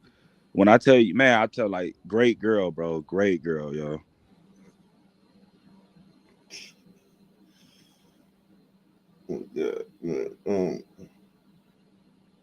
Man. The 8-year-old was the subject of an Amber Alert and was found at a gas station on the 8200 block of South Damon. Both of the children were critically stabbed. A GoFundMe was launched to help the recovery. All three of them are strong boys, and so they're going to make it through this with their heads up high. But even him, he made jokes his first day as soon as he woke up.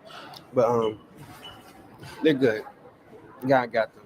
And we learned the 11-year-old victim in this case is still in critical condition. Bosley is being represented by a public defender. Reporting near 26 in California, Angelica Sanchez, WGN News. All right. Well, grieving family speaking. Any final thoughts, guys? Oh, doozy, man. Hey, man, that Yeah. story so crazy. That story so crazy. This dude was stabbing, bro. He killed the mom, kidnapped the son, dropped his son off, but still picked up the other son just to stab him up critically. And then he tried to commit suicide by cop. But all he had was a knife, and the police officer was just looking at him, and he tried to kill himself, but he couldn't go through with it. And then just surrendered. Jesus Christ, man. That's good. I'm glad he didn't get to go out the easy route, though. Yeah, me too, man. He gotta suffer, dog. He was crying and shit today in court, or yesterday in court. He was crying and put his head down and shit, like nah, bro. That's it, bro. Life sentence, bro. It should be a death penalty for some shit like that. He expected to be dead. They didn't think he was gonna have to deal with it. Unbelievable, man. Same black time, same black channel. Out of here. Subscribe. Peace. Peace.